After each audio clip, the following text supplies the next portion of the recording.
All right, good evening, everybody. I'm calling this meeting, the Board of Trustees, on July 14th, 2025, to order at 8:04 p.m.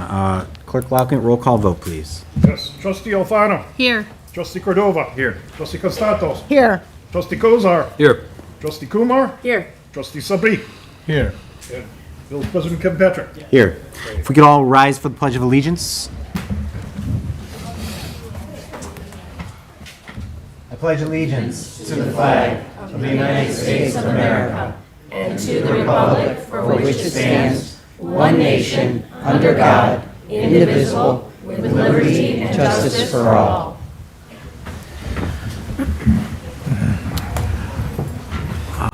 Before we get started here, I would like to entertain a motion to amend the agenda to move 7, B, C, and D to above public comments on item 4. Do I have a motion? I'll make that motion.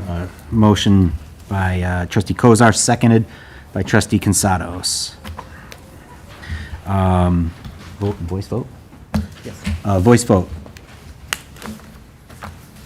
All aye. Aye. All nay. Ayes have it. Okay, we will move forward now with the presentations.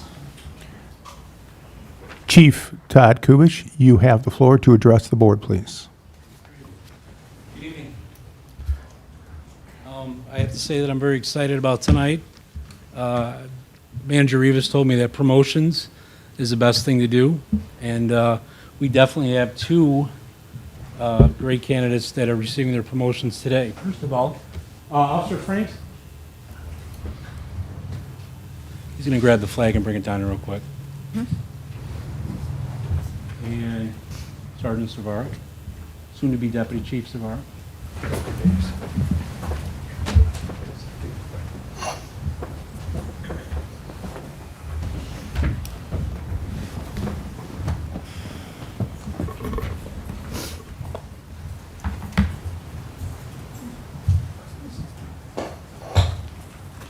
Thank you.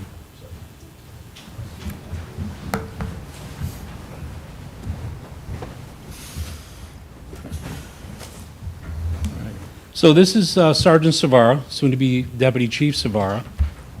Jim was born and raised on the south side of Chicago. And I know the first question everybody has is, yes, he is a Sox fan. And I'm just going to leave that right there. We're going to move on. Jim attended the Chicago Public School System. He eventually graduated and joined the United States Marine Corps. After 4 years of his active duty, Jim was honorably discharged with the rank of sergeant. After the Marine Corps, Jim returned home and married his wife, Jackie, who's here. And they've had 3 children, Michael, Abby, and Cole.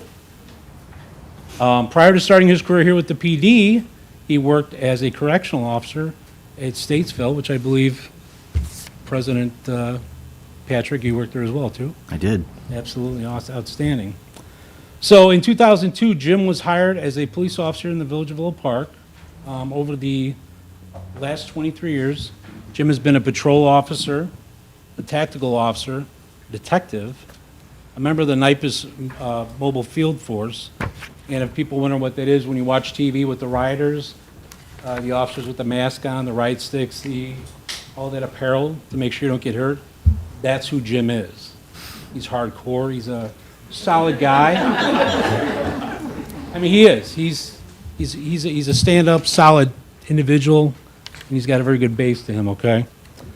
Jim also was a member of the DuPage Major Crimes Task Force, which is the organization that investigates homicides, officer-involved shootings, pretty much the most significant cases that are that occur, basically. He's also a member of the Illinois Tactical Officers Association, the Homicide Investigation Team. He's also a member of the Anti-Gang Tactical Unit throughout DuPage County. He's a member of the FBI TLOC, which is an anti-terrorism liaison.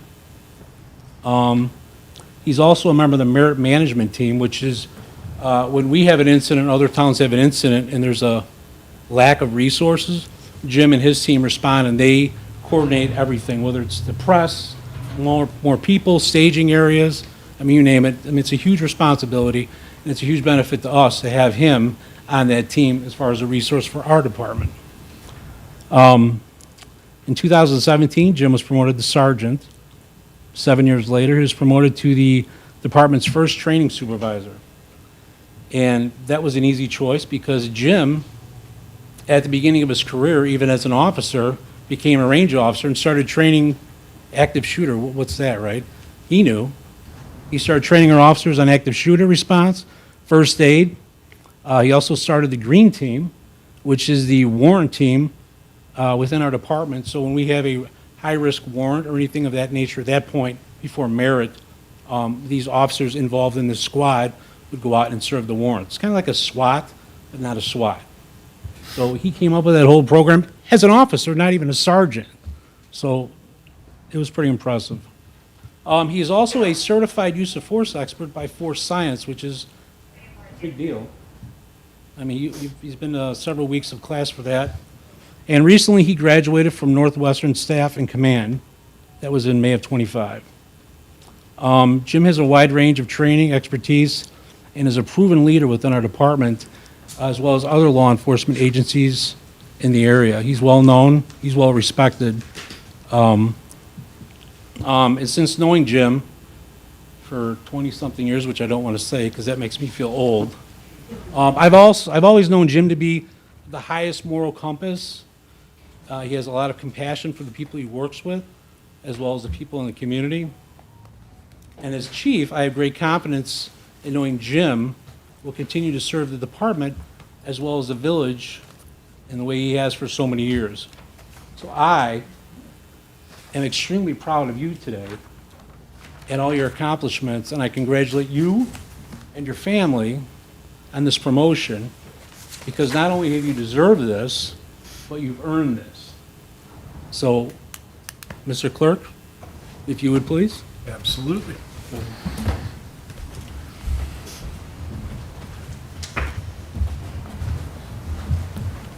Before we start, Jim or James, this is your moment to shine. So let's do it right. There we go.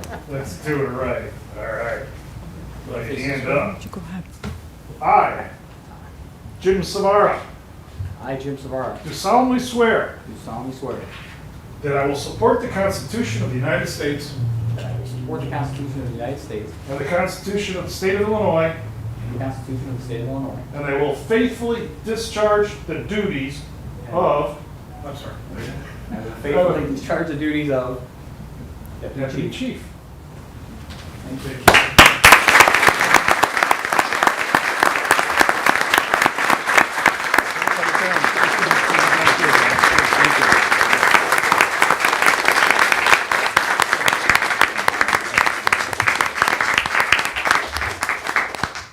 Jim is a man of little words. You have anything you want to say? No, thank you.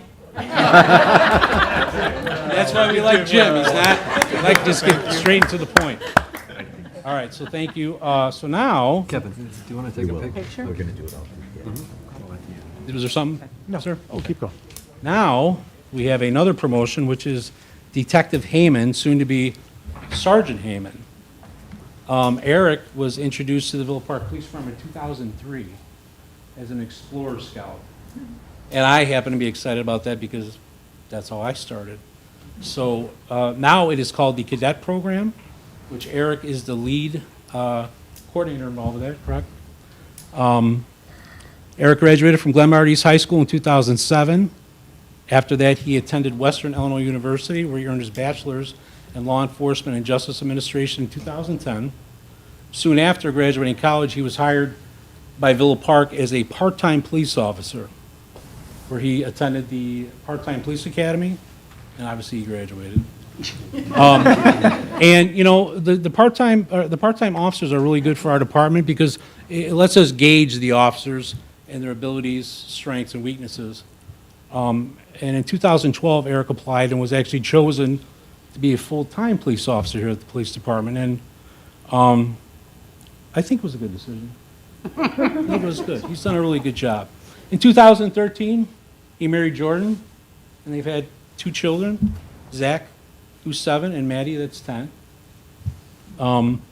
While working in the patrol division from 2012 to 2021, Eric became a juvenile officer, a field training officer, an evidence technician, a criminal registration officer for sexual offenders, and a rail safety officer, which not something that I would necessarily want to do with these sexual offenders, but Eric took it upon himself to make it a good program with Sergeant Walsh. In 2021, Eric applied and went through an interview process and was selected to be a detective.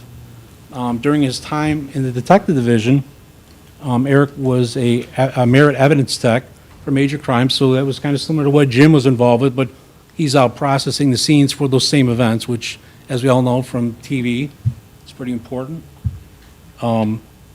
And he's done so well there that they have promoted him to deputy commander of the forensics unit, correct?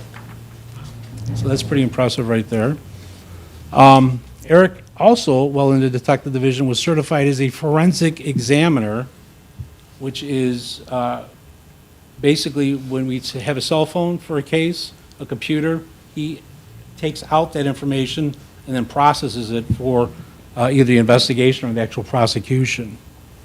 So based on that, he was also chosen to participate in the merit forensics team as well for that. Eric also has been heavily involved with the development of our current report writing system, which we won't get into that. Eric also participates in the Saturation Patrol, which is a organization throughout the Cook County and DuPage County where they go out several times a month and they look for hardened criminals coming into the community, okay? Eric's also been very, very involved with the RTC, which is the Real-Time Crime Center within the county, several different departments. Eric's commitment to our department and the mission of the police department, in my opinion, is unmatched. I can't remember, unless Jordan, you can, any time that Eric's ever been called that he has not came in immediately, unless he was at Disneyland. So, yeah, but I mean, there's never been a time when I supervised him in detectives that he never came out within minutes. And not that there isn't other people that do the same, but that's just one of his characteristics, that he's always been available. We actually had to tell him to slow down a couple of times, that you can't do everything, Eric, just relax. But since knowing Eric, as with Jim, I mean, he's got the highest moral principles and compassion for the people that he works with, as well as in the community. And I know this is going to sound repetitive, but as chief, I have great confidence in Eric, knowing that he will continue to serve the department and the village in this capacity, and look forward to watching him grow as a supervisor, and I would probably expect eventually to even go higher than that down the road. So once again, Eric, I am extremely proud of you and your accomplishments, and I congratulate you and your family on this promotion today. Not only is it deserved, but like I said before, it has been earned. So, Mr. Clerk? Absolutely. Jordan, you want to come up there? Heyman.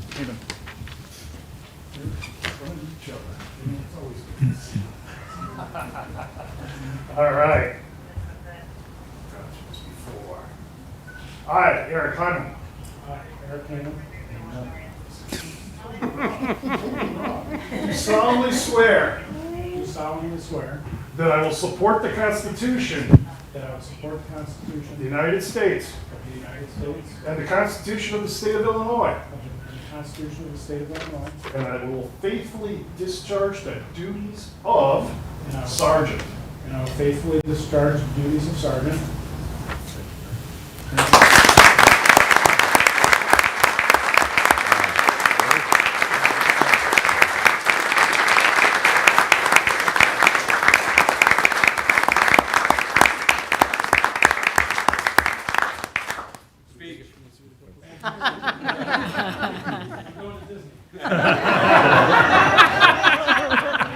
All right, board, if we can take a group picture. Oh, yeah. Okay.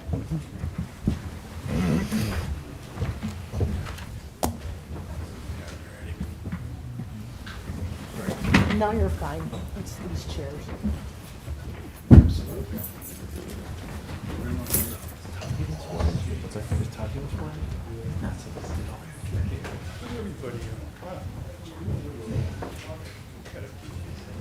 You gotta be at the last last, very last guy.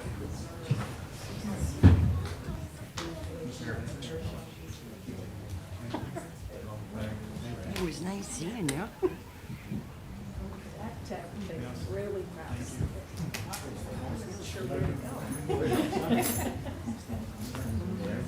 Surely can.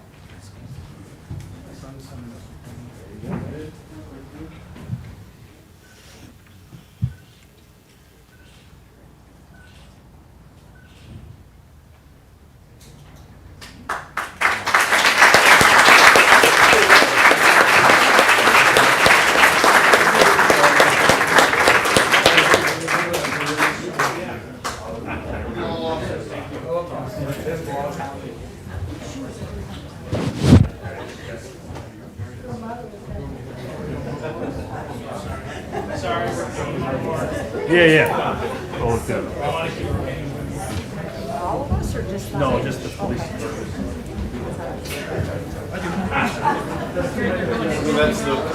Eyes light up. It's the wrong name. Oh, right, yeah. Realize it's a joke. I didn't complain about it.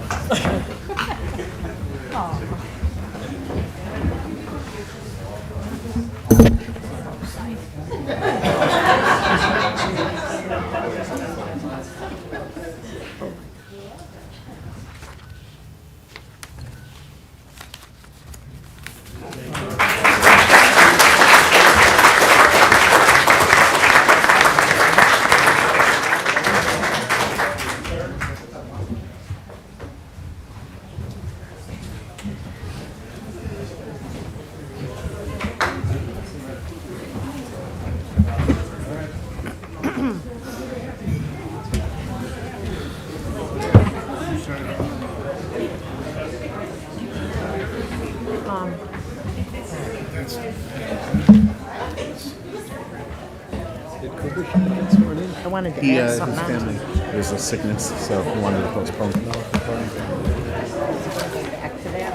I wanted to,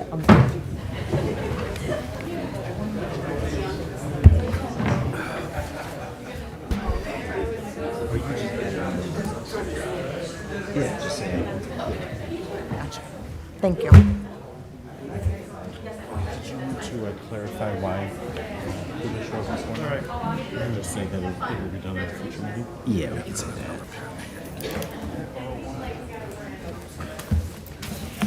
Using things so fast, it's not. Try that one. If it doesn't work, you can I can switch. Well, I'll do it in blood if I have to. Friend? Yes, he's from Medina. Yeah, I'll, Medina Police. if you want to get ready, go ahead. You guys got a couple minutes. I guess And you're now all set up, right? give them the other one. Yeah, for some reason they don't always work. That's why I have to have a wheelchair. Those usually work. Now we have a crane.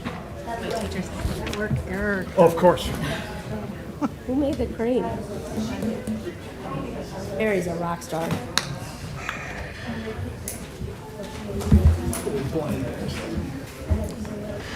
And just while we're waiting for the presentation to get ready, some of you might be wondering why we did not call the swearing in of Chief Todd Kubish, and that's going to be postponed to our next meeting. So now we are going to get ready for our Community Fund Commission presentation on the recap of the Ways of DuPage event. It was held on Friday, May 23rd, 2025 at the Villa Park Recreation Center. Can we turn the lights off so we can see the picture? Right behind, here we go. The one all the way to the right. That'll work. It's really spooky. There we go. That good, yeah. Your projector thing's not working. Put it up there and then I can't. Okay, we're from the, We have an error. I have an error. So maybe we don't have any pictures. Anybody technical? Anyways, I'll start this. I'm Mary from the Fund Commission. This is Leslie from the Fund Commission. And on May 23rd, Villa Park got an exciting appointment to the Waves of DuPage to become a COD community partner for the Hokusai event that is running all summer. And that's a worldwide, world acknowledged event. It's the first time these things have been seen together in the world. So we were happy to join into this.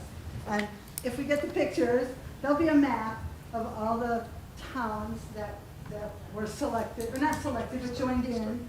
And we saw down St. Charles Road, everyone's got a circle but Villa Park.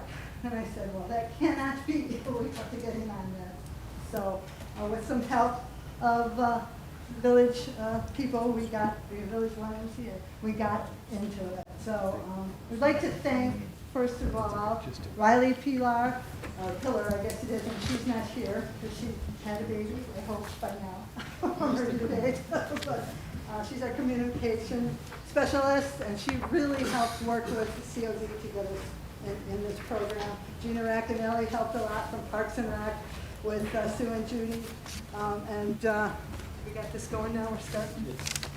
It's working. It's fun. So we'll keep talking then. What the program was is they contacted an artist from Naperville called Rich Lowe, and he is the art installation is Hokusai and Ukiyo-e, The Floating World, and it's from Japan in the late 1800s. At the end of the Shogun period, if I'm going to watch that Shogun TV show that won a lot of awards, that's how their government was going back then. Around the time of the Civil War here was when this period ended. And they did woodcuts, fabulous woodcuts. And this particular one that you can see here and here, probably one of the most famous works of art in the world. It's by Hokusai. And there is one of his prints of this. There were wood blocks, which they printed a lot because people in Japan were getting more rich, so they could afford artwork. And I think there's like maybe 24 of them left, and there's one original one at this art installation.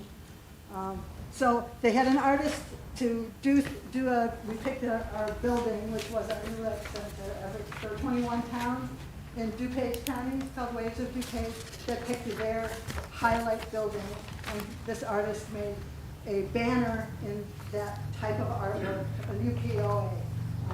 And I don't know if anyone has been, you should have by now gone to the rec center and seen our banner right in the center. If you go into the building, you can't miss it because it's in the front 3 pictures. And they didn't bring the picture because I thought I would have pictures here, but go and see it if our pictures don't come up. So we had to have a grand opening for our banner. And we had a lot of people there. We had a lot of things, and we had interesting things, and like the world's biggest paper crane, and we had jars of paper cranes, and we had snacks to eat. And the most exciting thing for me was that we got to meet the artist who came, and the Mandy Rackow, who is the COD coordinator for special events. Diana Martinez is the director of the McManinish Art Center, and Justin Whitty was the curator of the Hokusai event. So we had 4 huge people from COD. So that helped solidify us as somebody who's interested in joining and helping them in their next art things that they're going to do. And I don't know about any of you, I've never went to COD. I've lived here for 25 years. I've never had a reason to go there. A lot of my daughter's friends went there.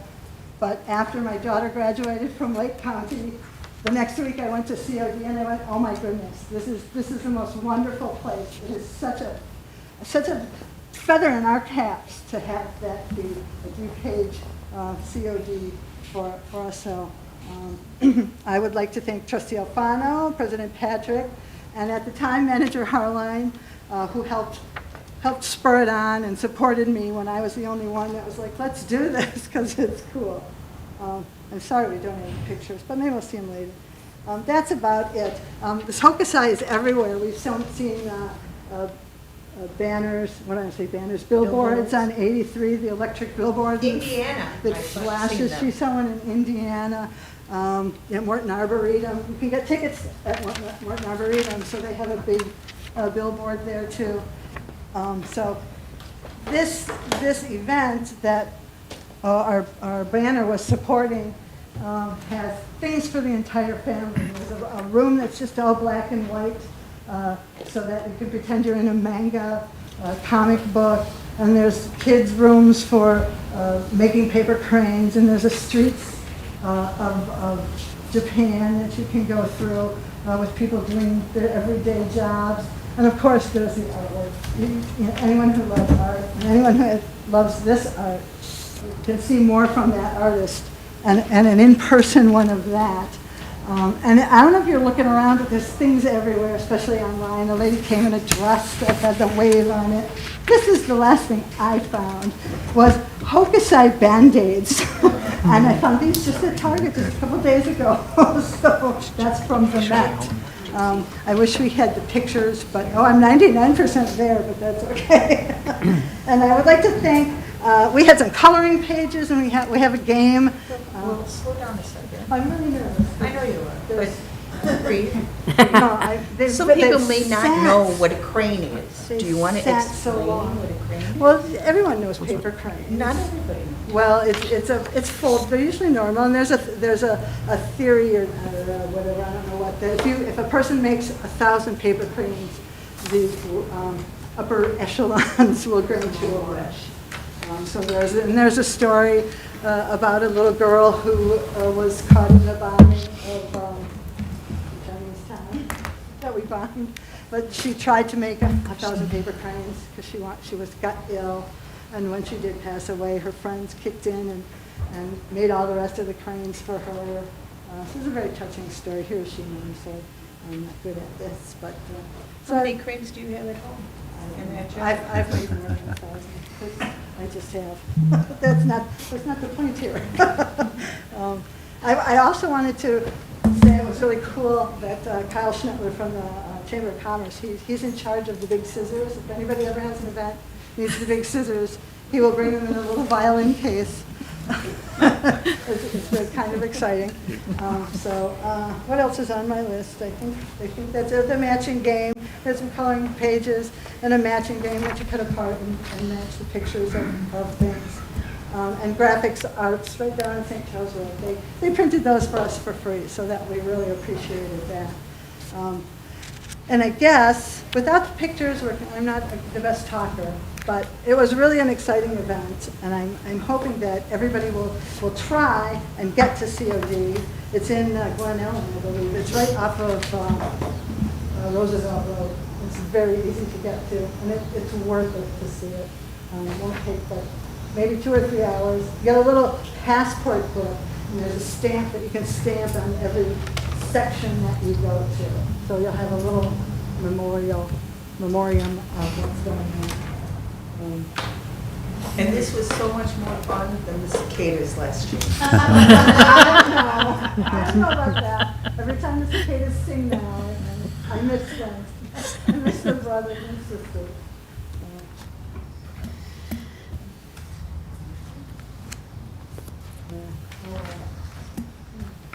I don't know what the Maybe next- password for this computer is. Maybe next time. Well, one of the things that I would like to say is the Waves of DuPage event encompassed, I believe, over 20 different municipalities who the artist Rich Lowe rendered each municipality their very own individual hokusai art from him, which ours is displayed at the Villa Park Recreation Center right now at the front window. You can see it displayed there. But what I will say is Mary has been very humble here tonight in thanking a lot of other people getting this started, when in fact Mary deserves a majority of that credit for bringing this to our attention and having the tenacity of making sure that we understood how important this was. And so I think a round of applause for Mary as well, Drew.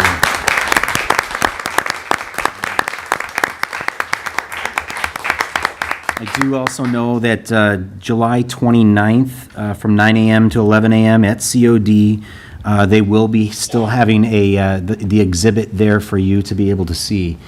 The exhibit runs through September 31st, I believe, 31st. So it's all summer. Here we go. Here we go. This is our map, and you can see Elmhurst up there, little orange one, Villa Park, and then Lombard, all the way down. It's kind of hard for me to read, but I saw that Villa Park not circled, and I thought, this isn't going to happen. We can't be out of the loop like that. So now, we're going to quickly go through some pictures if we can help. Okay. This is some of the things that we had out in the rec center for our grand opening, and you can see the paper cranes there.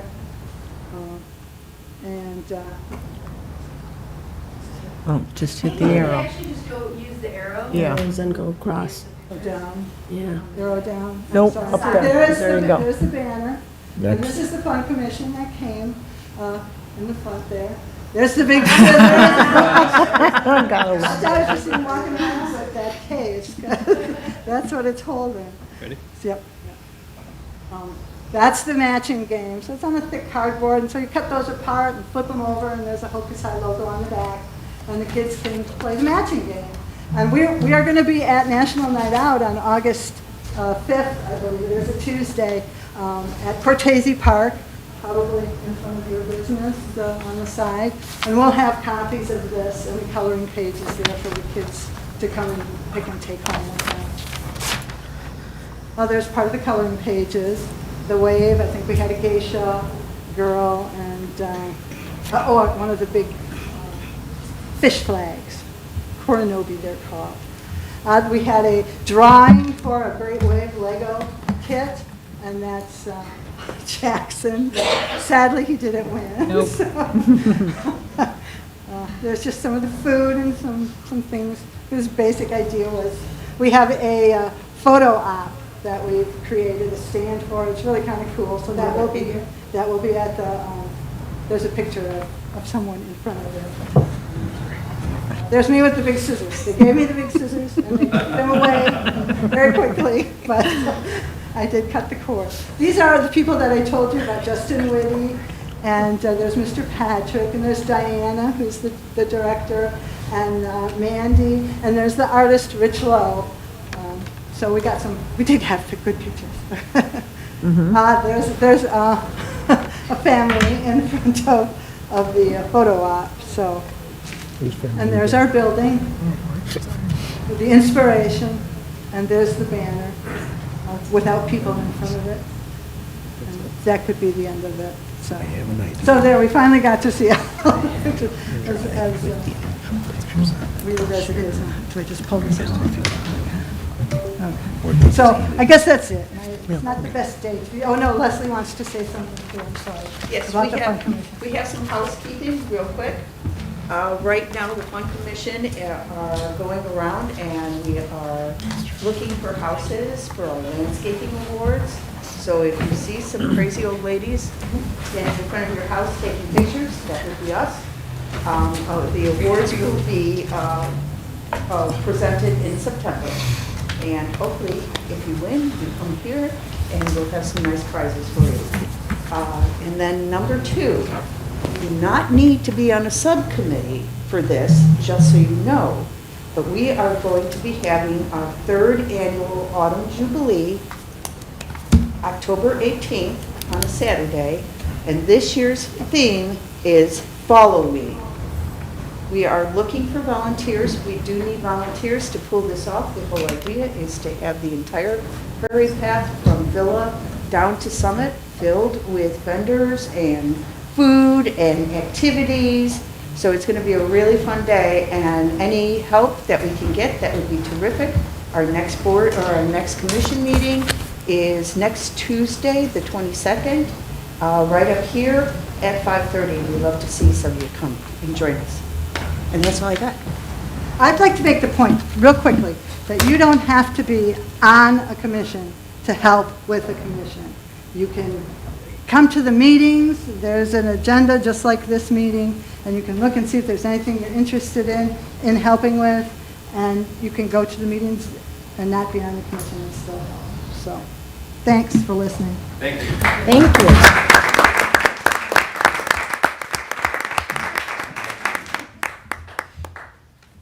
All right, we will move along to public comments on agenda items. Absolutely. Ivan Figueroa again? No, Ivan? No, okay. Joe Maury then?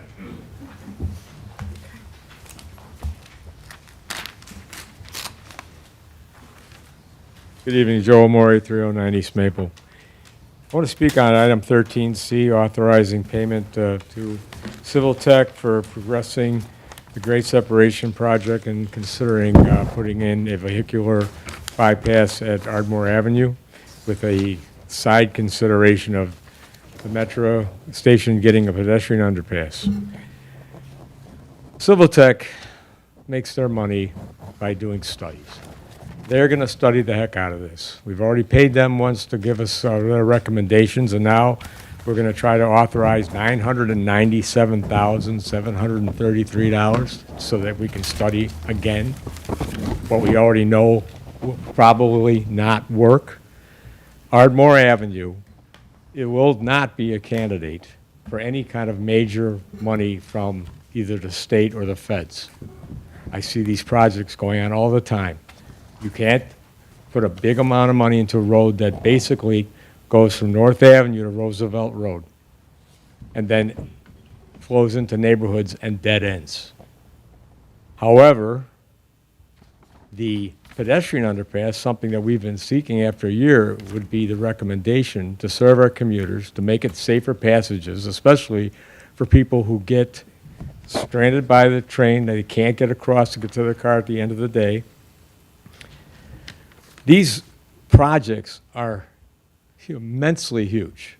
If you want to see the most recent ones that have been completed in the area, go to Belmont Road in Downers Grove, the Metro underpass there, or 25th Avenue in Melrose Park, the vehicular overpass in Melrose Park. So you've got an underpass for cars in Downers, tens and tens of millions of dollars. And those projects would destroy the character of the neighborhoods. You would basically have to stub end Plymouth. I believe Plymouth is the street that is the next north street. You just can't, it's not a roller coaster ride. You have to have gradual approaches to comply with ADA. So you would have to stub end that street at Ardmore in order to complete it, like they had to do in Elmhurst when they decided to make the Villa Avenue approach more gentle, and they had to stub Albert Street in Elmhurst, which used to flow onto Villa. Before you even consider this, has anybody even gone to the railroad? The elephant in the room is the Union Pacific Railroad. If you go on their public-facing website, up.com, they have on their public-facing, they have a UP Public Project Manual. Right into that UP Public Project Manual, if you follow the prompts, there's a grade separations legend. Prominently displayed on that first page, it says, the railroad should be involved early in the project development process to allow required standards to be incorporated into the design of the project. It also says that all design plans for grade separation projects starting at the conceptual stage must be reviewed and approved by the railroad. I offered an introduction to President Patrick after his election was certified, to Tom Evenson, who's the Community Relations Director for Illinois, Wisconsin, and Metro. I hope that you establish a good relationship and get the railroad involved first before you give another nickel to another study of whether this can be done. Thank you.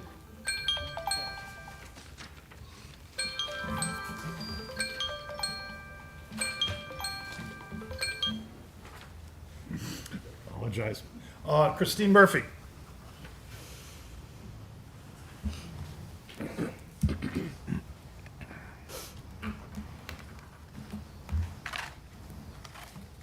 Christine Murphy, 523 South Yale Avenue. I'd like to make comments on 3 different areas of tonight's agenda. The first one is 11B, the discussion about either modifying the Liquor Commission. I'm happy to see Al here tonight because in the past he's been very active on the Liquor Commission. I don't think we hear very much about the Liquor Commission, primarily because, to the best of my knowledge, and anyone can correct me, I don't believe they meet on a regular basis. They're called in as needed by the president. In the past, our Villa Park Local Liquor Commission has been, and up till now, I believe, is currently comprised of past village presidents who during their tenure were charged with the oversight, implementation, and administration of all liquor-related rules, regulations, and licensing. As such, there are no more qualified resources in our village to effectively undertake and facilitate these activities. A decision to remove or modify our most qualified resources and replace or make additions to that commission with personally selected, less qualified alternatives simply because the president has the authority to facilitate that change is not acting in the best interest of our businesses, residents, and the village of Villa Park. Secondarily, item 13B, parental leave. I am an advocate for parental leave. I have no problem with it. To the best of my knowledge, however, 2 people came to coffee with the board and started to advocate for parental leave, and that's how this whole initiation started. We've had significant discussion about it, and again, in line with my comment at the COW meeting, there's been an awful lot of time and attention on something that's going to impact a very small number of our residents.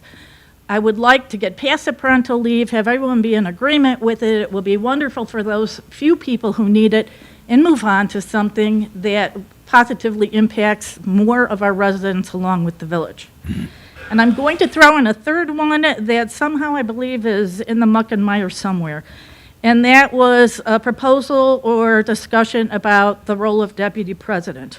I would agree with Al Bothheis that I have no problem with the role of a deputy president. However, I am not advocating for Corinne Alfano to be our Villa Park deputy president.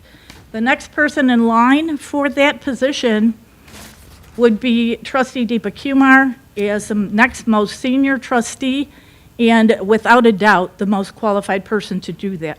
There's obviously alignment between people on this board, which is causing the recommendation that we're currently seeing. Thank you.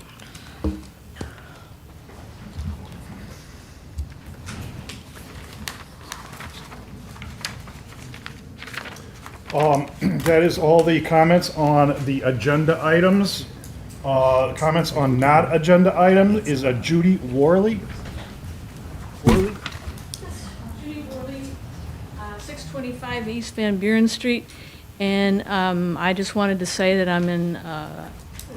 I support the whole idea of restructuring the commissions and new appointments, and I certainly hope the people who do not have a huge, long resume feel welcome to apply for,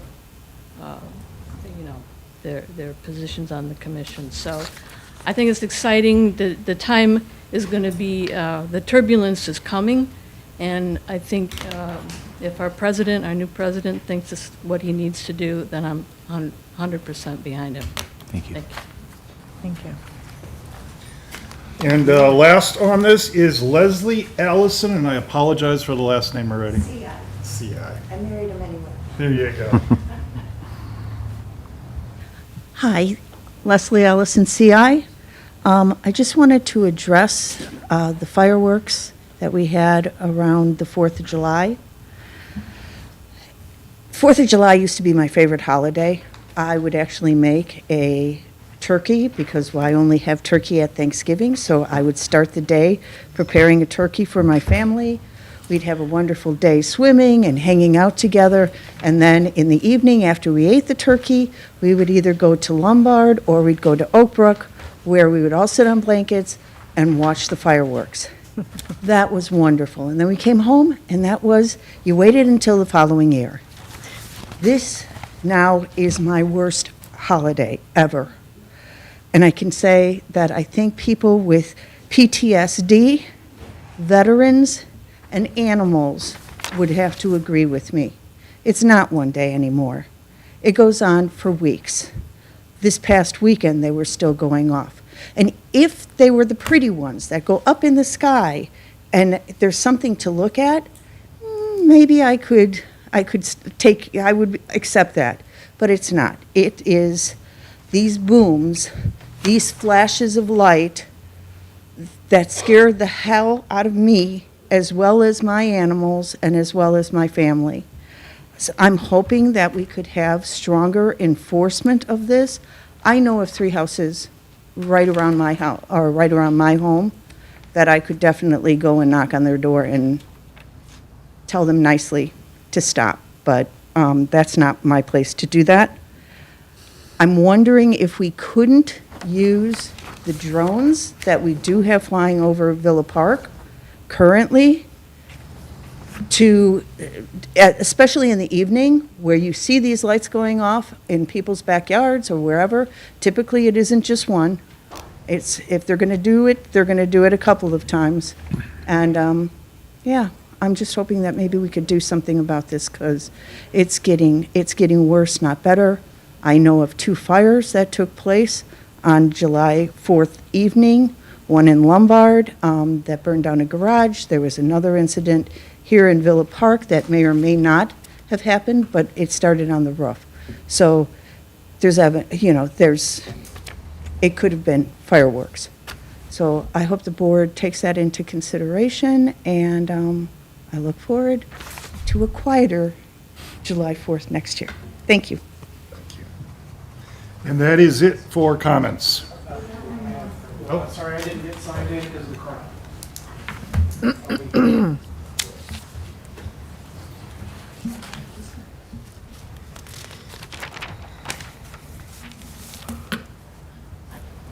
Good evening, Jason Jarrett again.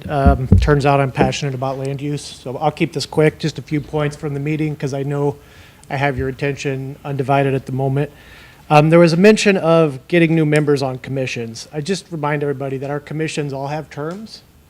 The Planning and Zoning Commission has 4 members up in 9 months because of some terms getting off sync, I believe during COVID, but I'm not sure. Or to request inactive members step down and create new positions. It allows new members to learn from the experienced members who are there. For new members to learn how to chair a commission they've never seen before. Without that, commissions, I believe, will flounder. As for recommendations to the board, the Planning and Zoning Commission, I don't have a number, but we probably average a recommendation or 2 a month, all year, every year. If there's a gap, it's timing with staff.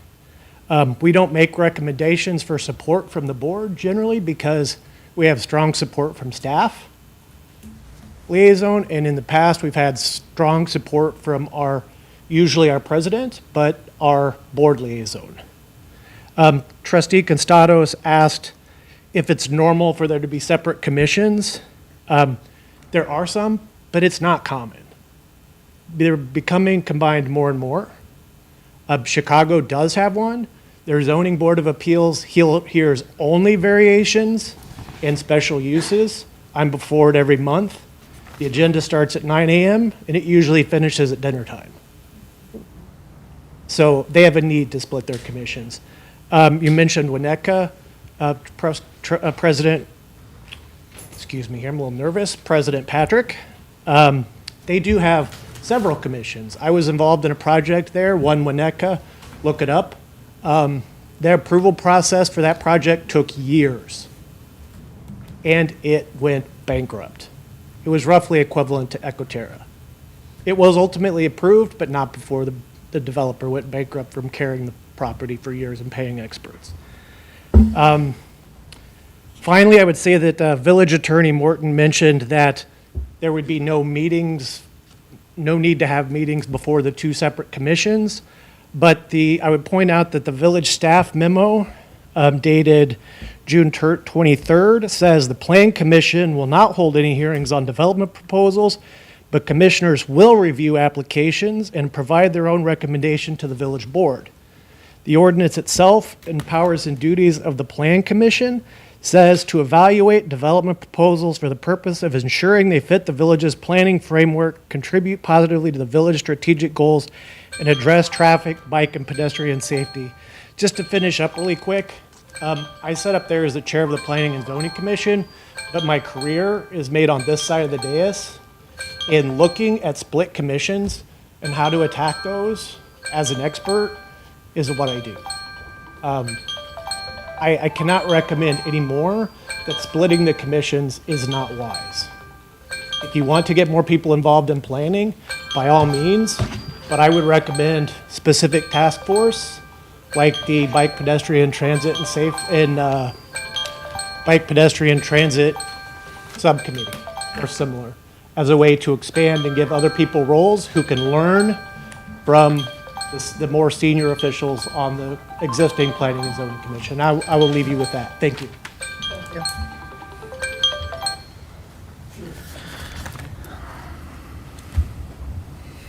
And that is it. Chief wanted to speak. I also didn't see the sign-up sheet. There was a pretty big crowd. Patricia Little, 508 North Yale Avenue. I heard during the COW meeting, Trustee Kumar say, it makes sense to look at the overall plan of what we're doing before we look at the nitty-gritty details of what exactly the commissions are going to be split into, which commissions can be done away with, which can be turned into subcommittees. It makes sense to look at the big plan first. And I agree. It makes very good sense to look at the overarching plan before all of the small details, before every single commissioner is picked out and on deck to be put into position.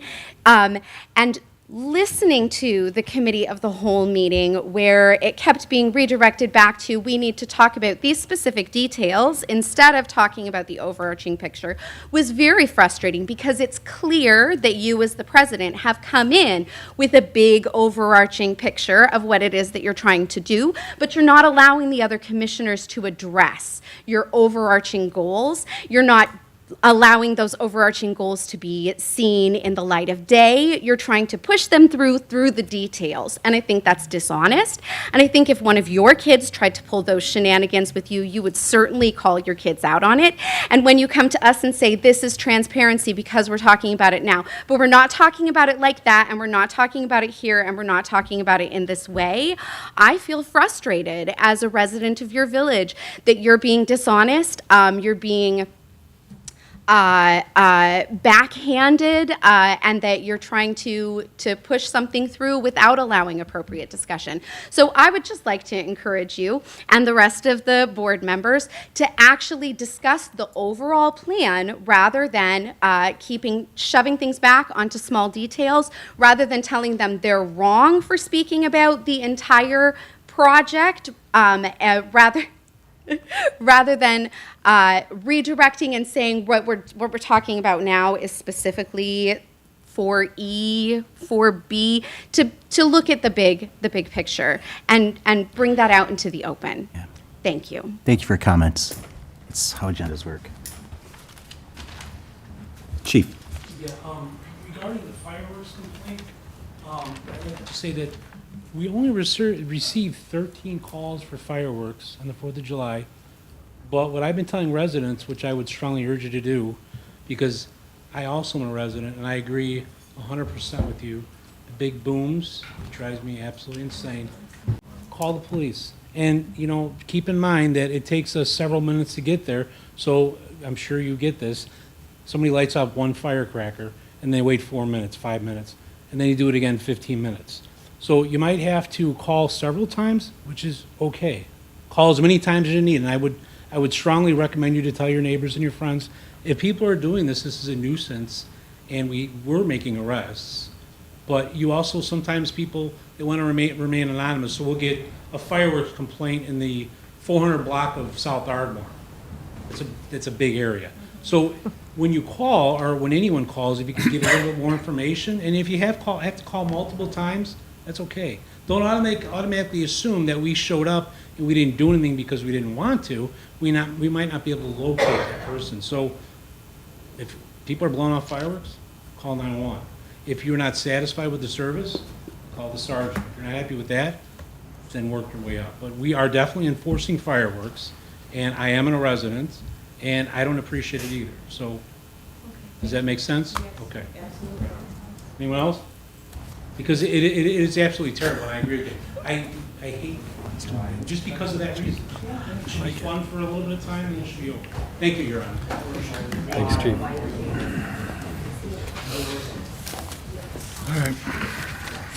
Any other comments on non-agenda items?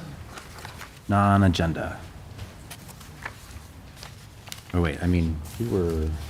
We've gone through. Is there any other comments? Any other comments? Lynn?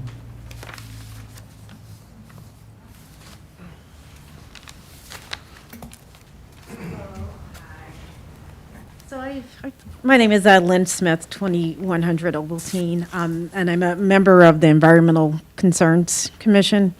And I've been listening, just to the conversation over the last several weeks, not speaking, but just kind of listen to everyone's perspective. But I guess with my background really quickly, I'm a geologist, and I've been an environmental consultant for nearly 30 years.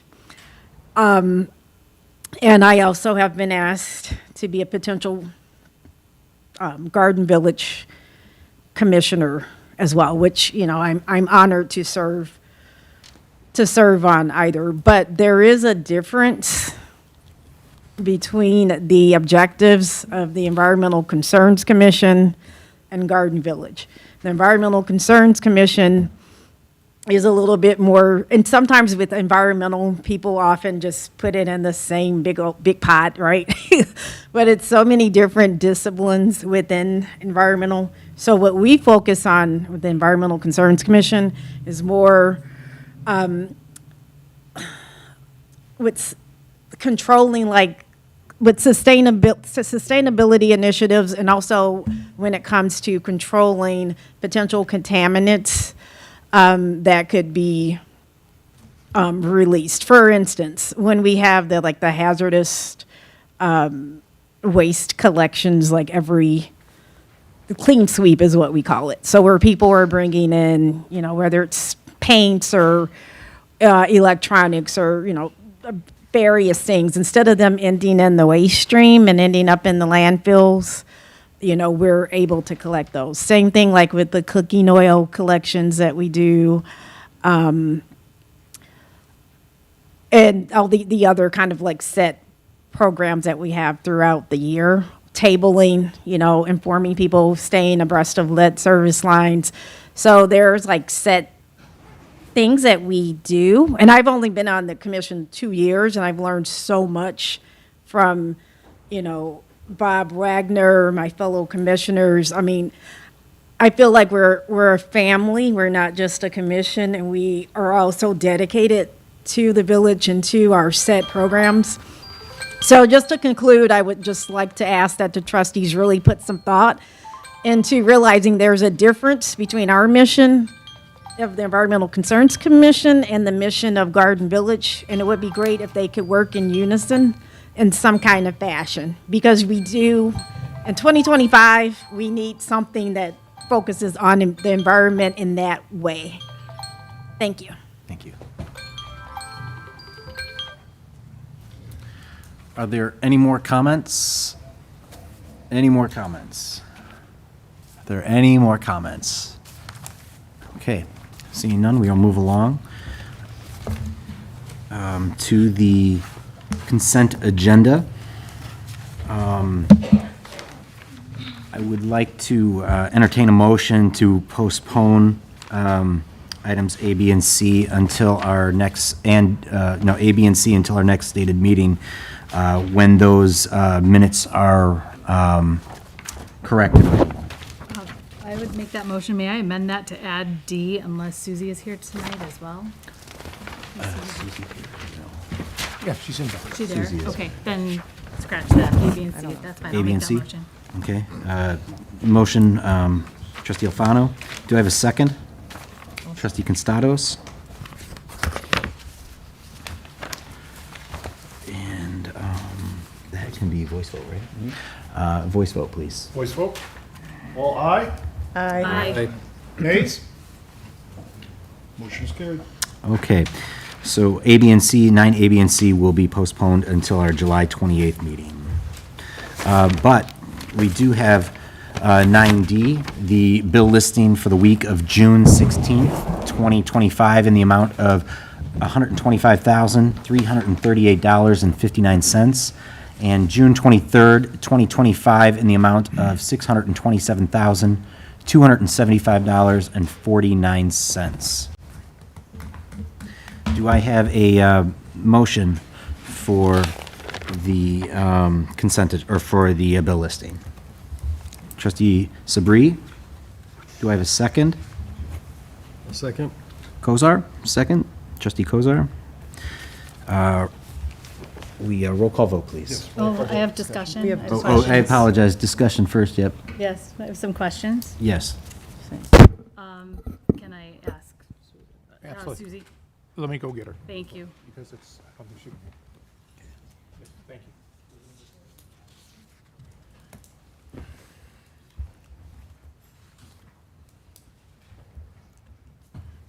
Thanks, Susie.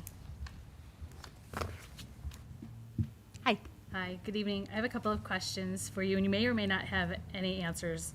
As I was perusing over this, because this is kind of the thing that I like to do, I just look for things that kind of stand out. And I know that I'm noticing a lot of NICOR gas bills are coming up, and I'm wondering, a lot of them are from April to May, and they're really high. So I'm wondering if they are that May or April to May payment, or if there are late payments involved in those? Those are, if I'm remembering correctly from the bill list on there, that there was a month that was missed. There are. And so that's why the invoice looks a little bit higher. I can confirm that and send out an email immediately tomorrow morning, but to my recollection, that is the case. Okay, for almost all of them? Correct. Okay. And then we have some bills that were paid to a Constellation New Energy for some addresses that I am not familiar with, and when I did Google them, they don't come up, or they're like for a business. So like 0 East Wisconsin did not come up for something. This is under Public Works Traffic, so I'm wondering if they are for, yeah, that might be for Director Guerrera. Are they for the flashing traffic signals? We have 0 East Wisconsin, 118 South Villa, and 1 South Central. So there's a few of items. So a lot of the Constellation is through our aggregation that we get for our village owned. With our franchise agreement with ComEd, that pays for our municipal buildings, but it does not pay for our streetlights or any of our utility buildings, such as our pump stations, lift stations, traffic lights. So we have to give them addresses for the account, Okay. but they're some like- of them are kind of, for lack of a better term, Okay. made up addresses to just have an account. Got it. So several of those, I don't have them all memorized off the top of my head, but they're probably either for our traffic lights or for our pump stations, lift stations, or street lights. So like 0 Wisconsin's probably Yeah, it's like, probably a controller for our street lights got it. on that location, and that's where we actually have a physical meter. Okay, so then like 118 South Villa is a business, so. 118 South Villa is probably our South Villa lift station, which Okay. is a coordinated, the closest address. Okay, because one of them was $22,000, and it was like, and that was the 0 Wisconsin. I was like, well, that doesn't make much sense. So thank you for explaining that to me. That was a large sum. And then going back to the NICOR bills, are there any other bills that we know of that are behind? Yeah, so the answer to your question on that is yes. There, it's been brought to our attention that there were our Blue Cross Blue Shield, which is our health insurance, payments were not made for 3 months. The same lies for our VSP, and our dental insurance benefits were not paid, as well as IRMA, who is our liability insurance company. That was, I think, a few more months than just 3 months. That went a little bit longer. I can't recollect off the top of my head.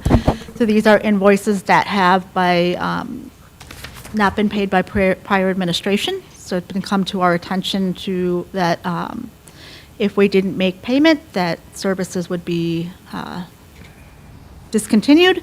And so I directed the finance staff to make an emergency payment by debiting our account immediately at that moment online, which is not what we do when we pay our bills, but so that we could avoid any penalties, which there were no penalties on from the health insurance and VSP from that perspective. But again, we wanted to avoid the discontinuation because that would create a bigger issue than originally anticipated.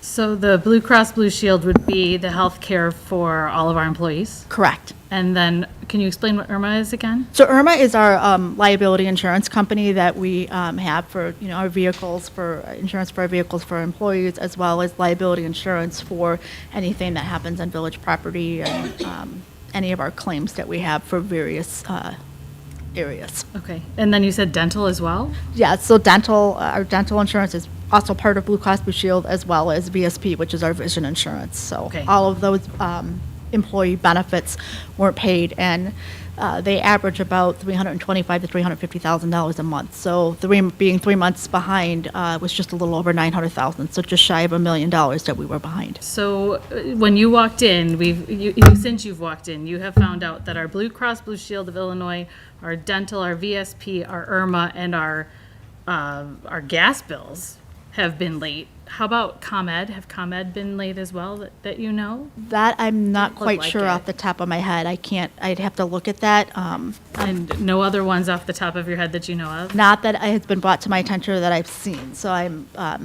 as I'm getting acclimated and things are brought to my attention, we're addressing immediately and rectifying immediately. Can you remind us how long you've been with us? Going on 6-7 weeks. Thank you for your 7 weeks of service and figuring out all of the things that we have to clean up. We do appreciate that. We're very sorry that you walked into that and had to clean that up, but thank you for explaining that. Trustee Constados. Yes, thank you. I have some questions, if I may, for staff. So we already went over the Blue Cross Blue Shield. For transparency purposes, can you please tell the residents how much that money came to a total of that we were behind?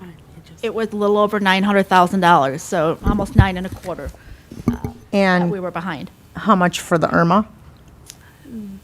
I apologize, I don't know that number off the top. I think it's $59,000. That sounds about right. $59,857.74. Trustee Alfano already had asked you one of my questions as to what else might be behind. So just so we're clear, this was from prior administration, and I had bill collected for 10 years, so I have experience in this. When a bill is past due, there is letters and or phone calls that are usually made to say, like, you're a month behind, you're 2 months behind.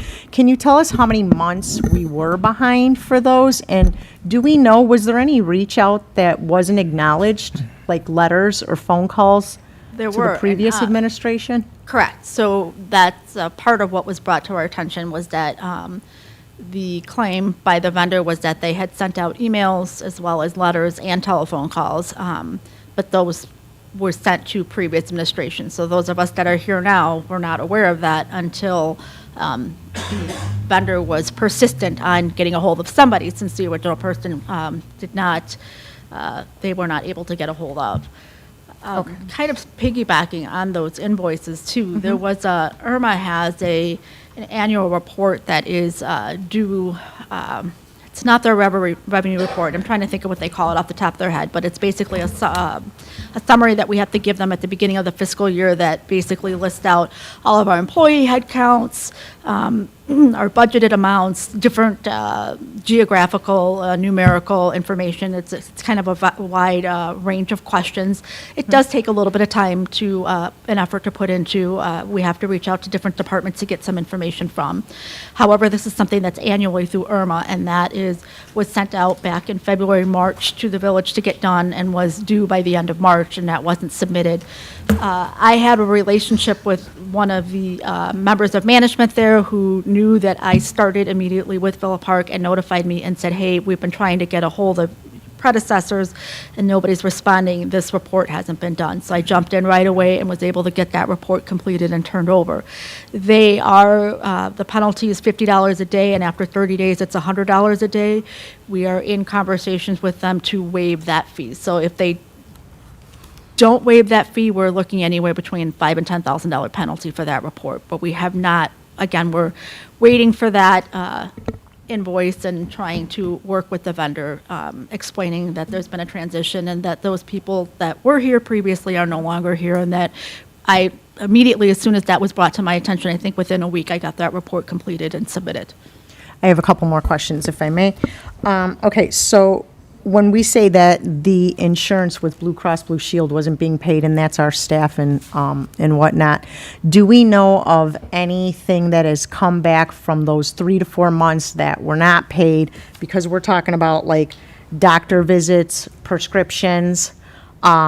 We have a staff member who is currently on maternity leave.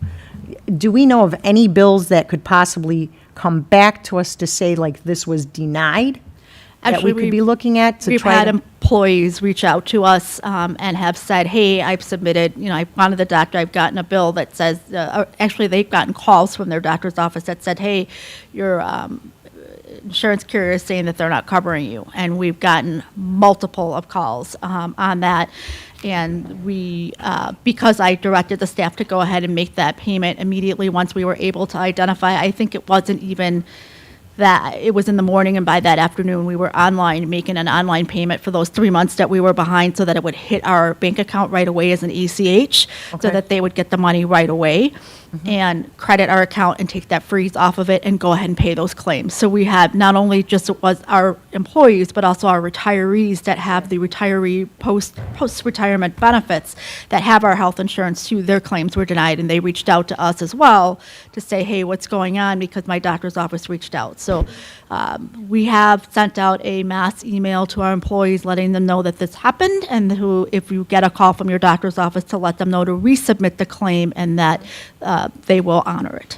And then also I wanted to know, when this issue came about and you first found out about it, was there any outreach to our formal financial director and or former manager to say, like, we ran into this situation, can you bring some enlightenment to me or some explanation to me? And if so, what was the outcome of that outreach to them? So we have, I believe it was an email as well as a letter. And I know from Irma, there was a letter actually that we came across on the other issue that I just spoke about that was dated back in April. And it was clearly ignored. Those emails, those letters, those phone calls were, again, ignored. And when it came to light at this point, each of the vendors reached out. I don't remember how or whether they looked for our general number or they knew to get a hold of somebody else. Right. But ultimately what ended up happening is that they went above and beyond to try to get a hold of someone else. And then that came to the HR employee as well as myself. I guess what I'm asking, and maybe I'll be a little more clear, is when it came to your attention, did you reach out to previous administration to say there was an issue? Because to my knowledge, was this not brought to attention prior to our previous advisor's last day here? So for me, I did not reach out to any previous employees. By the time that I got that call, the interim finance director was already gone. The previous village manager was already gone. So I didn't bother with it. I had the information at my fingertips. They were able to provide to me and say, hey, this is what the last payment that we received. I went into our BSNA financial system, ERP, and pulled up the last payment that was made. I was also able to identify that they received a payment that was inappropriately codified. And so they got a payment that went to one benefit when it should have been another benefit, and was able to trace that back pretty quickly to determine that what they're saying is correctly. And then they were able to provide copies of those invoices that we were behind on for the 3 months. And I was able to quickly identify that and get that paid. But no, I did not personally reach out. And then one more question, if I may. In your experience, in your opinion, how does one, like, this is something that's supposed to be paid every month, that should be in the billing, that should be reviewed. How was this missed for so many months, not only by our previous financial director, but also the previous manager as well. How could an oversight like this happen? I could see for 1 month, but for 3 or 4 months? I can't answer that. For me, the invoice comes into the HR department, so that HR employee gets that invoice and codes it. As a finance department, we have things that happen on a monthly basis, on a quarterly basis, on an annual basis. And throughout my career, we have these lists. And so I've basically taken these lists and have, expounded on them. So you know what you're looking for and you know what comes to fruition. If you forget something, which happens, we know that there's been issues with our mail service carrier, things that get sent in the mail and you get an invoice in the mail rather than it emailed to you. That has been a problem. Fortunately enough here, it doesn't sound like Villa Park has experienced that at a high level volume as I've seen in my past employers that we've seen that. But after you miss 1 month, it's one thing, but after a second month, there should be something that should be flagging. And when you're looking at these bill lists, you know that 1 month or the first bill list or the second bill list is heavier than the first bill list because those are your monthly repeats, your NICORs, your ComEds, your telephone bill, all of those heavy utility employee monthly costs come in. And so you'll see that pattern and that fluctuation. So from a financial perspective, even though it's not your responsibility to submit those, I would say that there should be a red light going off or something saying something doesn't look right. If you were doing monthly financial reports, you would also notice that too, because as you're looking at the health insurance line item, like I said, our expense is $325,000 to $350,000 a month. You're looking at that line item and you're 6 months into the year, but there's only $600,000 in that line item. You know that you're missing a couple months, and there's your indication as a finance professional that something's wrong and it needs to be looked into. And then I just wanted to say thank you very much for all of your hard work, long hours, and these issues coming up and you handling them immediately, as well as getting our budget finally done. Thank you. No problem. Thank you. Trustee Kumar?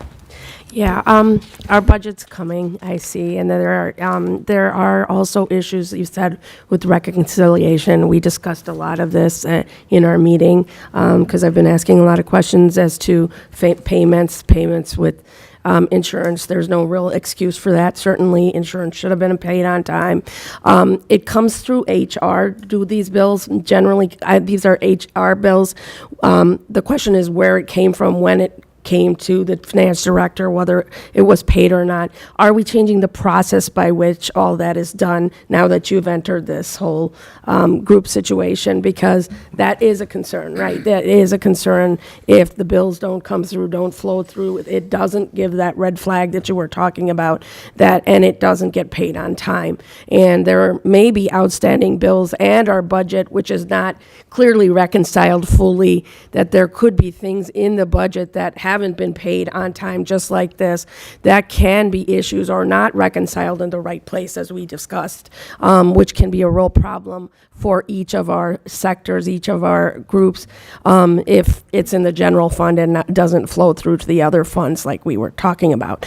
So these are concerns that are coming up also with the budget, and you were talking about timing and getting the budget out and maybe doing a revised budget for reasons, and can you explain that a little bit? Sure. So what Trustee Kumar is speaking to is that in my conversations, it was actually the police department that brought to my attention that, hey, I'm looking at this budget copy, and this is before it went to the print shop. So you as the board have been asking for a copy of the budget for several months. It was finally sent to the print shop. The electronic version was sent and put on our website. So when they were reviewing it, they had some questions about their line items, and as I took a deeper dive into it to confirm their suspicions, I am working on a amended budget to bring to your attention, because it is very clear that the interim finance director did not, when he presented the budget to the board, he did not present a budget in the sense for the police pension money. So the budgets that you budget on the tax levy for the police pension fund, he budgeted the revenue coming in. So obviously the money filed the tax levy with the county, those monies are coming into the village to fund the police pension fund. You're talking $2.6 or $2.8 million, somewhere around that range of the actuarial report that I observed. However, he did not budget the expense going out. And so what that means is that balanced budget that was presented to the board does not have, it has the money coming in, but it does not have any budgeted item for the $2.8 million to be able to be transferred per the actuarial report, per the agreement, to make sure that, as well as the 2040 funding rules that are in place from the state of Illinois, that hasn't been budgeted. So what I'm doing is I'm picking apart. Last week, I had the honor of working with the police department and going through their budget line item by line item to ensure that maybe we're missing something. Maybe it was placed somewhere else that we didn't think of. What came out of that is there's a lot of things that are miscoded. So there's monies put in this line item when it should have been in that line item. We thought we got lucky by looking at one that was misappropriated, but it was just misappropriated. It was just basically put here instead of there. At the end of the day, we're short. So I'm taking a look at the general fund budget to make a determination that basically we shorted the budget by that dollar amount. So now we have to look at, 6 months, 7 months into the year, where are we financially and where can we take from to do that? Because one of the things that I looked at and found out as well is that the budget that was presented to you, the board, is not the same budget that was filed with the county. So there is almost a $200,000 difference between that budget that was given to you as the board and that you approved than what was filed. And I have a copy from the county that shows that certification that they received and then shows what was brought to the board. So that's a huge issue too. So I've got to reconcile between what was given to you, what was filed, as well as that over $2 million, almost $3 million shortfall. Trustee Alfano. I just want to thank you again that in the 6 and 7 weeks, or 7 weeks that you have been here, you have uncovered all of this. When we have had, I have been the voice here asking for the budget. You haven't been here, but since January, I've asked over and over again, where's the budget, where's the budget, where's the budget? I have been ridiculed. I had been humiliated at one point. I had had people coming up to me asking me why I'm wasting people's time. This is why I was wasting people's time. This is why I was asking. And we really are paying attention. We really are doing the work. We really are looking through items, looking at to see what's going on. This doesn't make sense. I'm taking the time to do this. I don't know what else we can do for Villa Park other than to really pay attention and start saying things aren't adding up, things aren't making sense, start asking questions, and then start saying this isn't working. And then when things start rolling and then you're being questioned because things have to happen and you know that things have to happen and we can't tell you why in the moment, then we start having these avenues where we can start telling you why. These are the reasons why things start happening. There is a timeline and things, the onion starts to peel. It starts to unravel and we start seeing these. And when we ask for your trust, this is why we ask you for your trust, because we do look at these things. We are listening. We are paying attention. We are hearing from new people who come in with fresh eyes and seeing and saying something's off. We are seeing these things. So thank you for putting your trust in us. The one question that I do have, I'm not even sure who's going to answer this question. Monthly financial reports, they are in the ordinance, yes? Yes. Can we make sure that that is something that is on the agenda when monthly? It's just. Oh, absolutely. You're going to have the June report. I'm working on it for the next board meeting. So my targeted expectation, as I stated to the board last month, is that the second board meeting of every month is the expectation that that financial report will be presented to you. Great. At the last board meeting, when I presented to you the June, I think it was 24th, 28th board meeting, when I presented that financial report for the month of May, I was only able to give you the revenues and expenses that came in for 2025. I have already been able to work through all of the revenues and expenses that came through for 2024 in terms of where the cash balances are. So I have done that analysis. I'm able to see where we landed, because of what I'm doing is trusting the audit that was done, and the last audit was for 2023. So those numbers from that 2023 audit is what I'm using as a benchmark, as a starting point. So what I was able to do is pull those numbers and see what the actual cash balances are, as well as the fund balances for the different funds, to be able to understand how the 2024 budget was presented and passed, and then the actual expenses. So that part of it is the piece that I didn't have on that report for you, and that my intention is to include it in next board meeting's report, so that not only will you see the revenue and expenses for this year, you will see the actual cash balances. I have that report turned over to our current auditors just to verify my numbers that, yes, they are unaudited, make sure there's nothing I'm missing or something that hasn't happened, because they are familiar with our operations and how our coding and our departments and year-end transactions happen as we work through the audit. So I'm just trusting that if I'm missing something that needs to be moved from one fund or the other, they can identify that, and I can get you more accurate information on that report. But that piece that I was talking about, what I'm trying to say is done. Thank you. I still have another question for you. In your opinion, do you think that there is a need for a forensic audit at this point?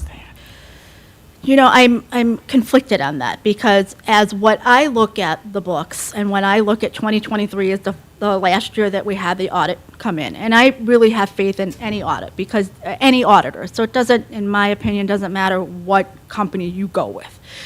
They're putting their reputation, they're following the guidelines, so they're giving you a signed, sealed, best to their abilities, and I would say pretty darn accurate. Especially a couple years ago, what GASB, which is the Government Accounting Standards Board, has done with their pronouncements, is that when they come in and they're just looking at, 5 transactions in one line item. So let's say you have 1,000 transactions, and they say every 500th item, that's what we're going to pull, and we want you to pull it, and we're going to look at it. So they're not looking at every single invoice, they're just looking at that.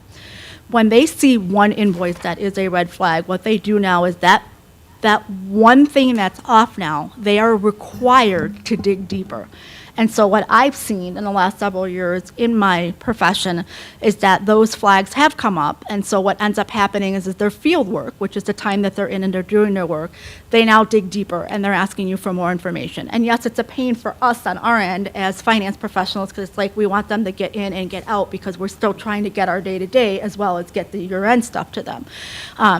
But that requires them by those standard boards to dig deeper. So from that perspective, I've already had many, I think 4 weekly meetings with the, I'm going to call them the field employees for the audit. I finally had a meeting on Wednesday with the actual audit partner. And she was very, very professional, but she let me know the things that she was disappointed in previous management in terms of how that affected their ability to do our audit last year. And they were supposed to be here in April. They planned to be here to do the field work and had that time scheduled off, and they actually physically came here and they weren't ready. So they were disappointed in that aspect from that perspective. So she, was trying to be polite and saying that her and her staff is deeply disappointed. That's why I wanted to instill in her that I've been doing these weekly meetings since I've been on board with the fieldwork employees to say, this is what I'm seeing, what are you looking at, and they're doing a deeper dive. I'm explaining this to you because in my opinion is, with looking at that 23 audit, with working with them closely with 2024, if there's anything when they come here for field work, which may not be until September, October, so that's not looking really good for us in that aspect. But with working with them, I trust that if they think anything is off, I think that there's a lot of things that are off, but what's off is because things were miscoded or things were put in places, I'm just going to say willy-nilly. There really isn't.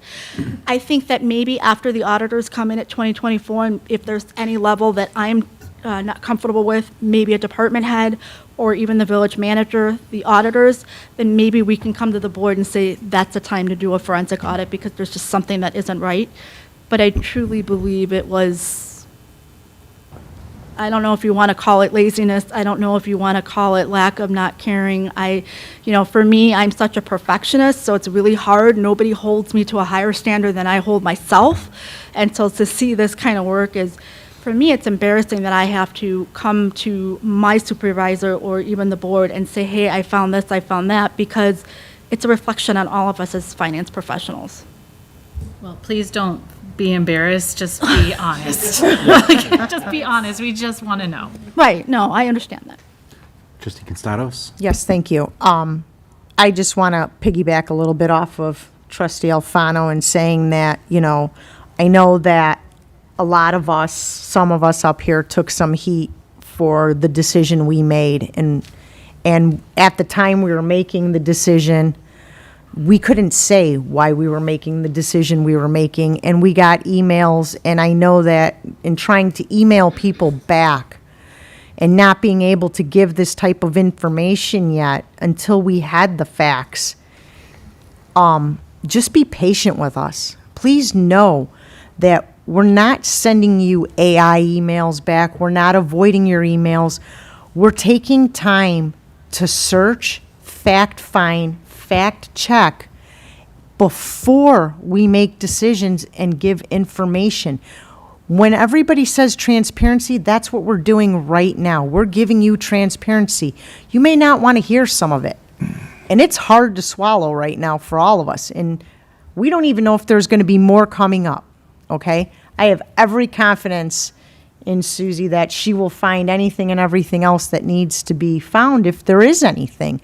And that we will share it with you once it is found, but you have to give us a little bit of grace. There is transparency. It takes time to get there. So I wanted to say thank you again. And do you think, in your opinion, that there may be other things that are lurking that will pop up? Are you expecting that? I am, just because of the pattern that I'm seeing. There were several invoices actually that was brought to our attention, and it happened to be the HR analyst actually found a folder, a manila folder, and in that folder was a group of invoices. I want to say 6 or 8 invoices in there that were actually from 2024. And they weren't big dollar amounts. They were $3,500, $1,200 in that area. So in the big picture of our budget, it's not a big deal. What is a big deal is how old they are. Well, So- I would say it's probably also a big deal as far as relationships Oh, with absolutely. these places and/or people that this money was owed to that wasn't paid. It's an embarrassment, as a village. So, again, I'd like to also take a second, if I may, to thank Manager Rivas, for stepping into this stepping into this role and seeking out staff members that he knows he can work with to overcome these issues. So thank you very much, Manager Rivas. Thank you. Trustee Cordova. So, as you're uncovering, and I can't remember the exact number, you said 2.6? 2.8. 2.8 million? Yeah, I apologize because I keep Yeah. looking at actuarial reports. So Yeah. they're between the police and the fire department. So it's either 2.6 or $2.8 million that the actuarial report that the actuarials presented to you to make sure that we stay on track with being 90% funded by 2040 for this upcoming year was that dollar amount. Okay, so if we're moving, I think last year we moved, I think 3 million over from our general fund to cover some expenses, and I believe it took us from 200 to 150 days. If we have to move this 2.9, how many days does that get us there? I know we have a threshold of the 90, and so as we're kind of uncovering, it gives me a little pause of saying, okay, as we have this 2040 looming and what that deficit is, what does this look like? I can't give you an exact date. And the reason why I can't give you how many days on that is because the reconciliations haven't been done for so long. So, for example, our bank reconciliations, the last month it was done, that was completely done for all of our funds for village-wide was December 2024.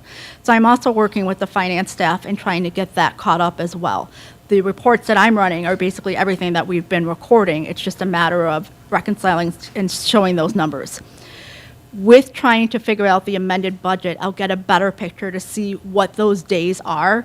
I'm guessing it's not going to be that great. You're not going to hit 90 days just from what I'm looking at.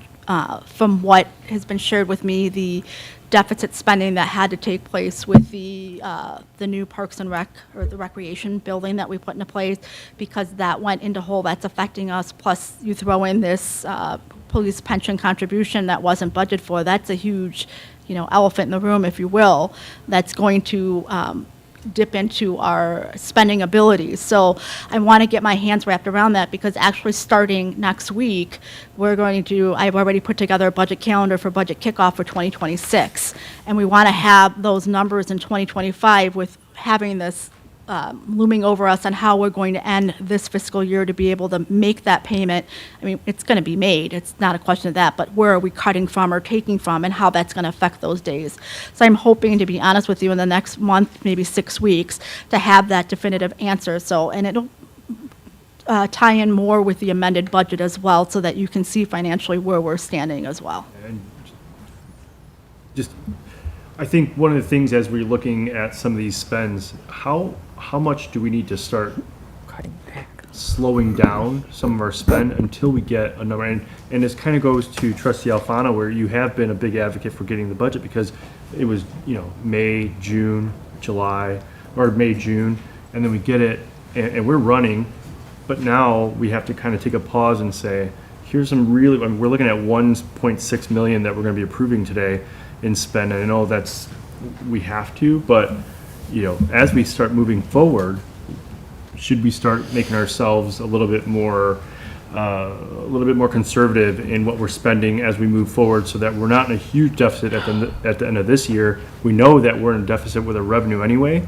How do we move forward and say we need to, number one, make more revenue, but then number two, slow our spending, so that we are not just continuously building a huge deficit where when we think about 2040, it's unattainable because we'll never make that.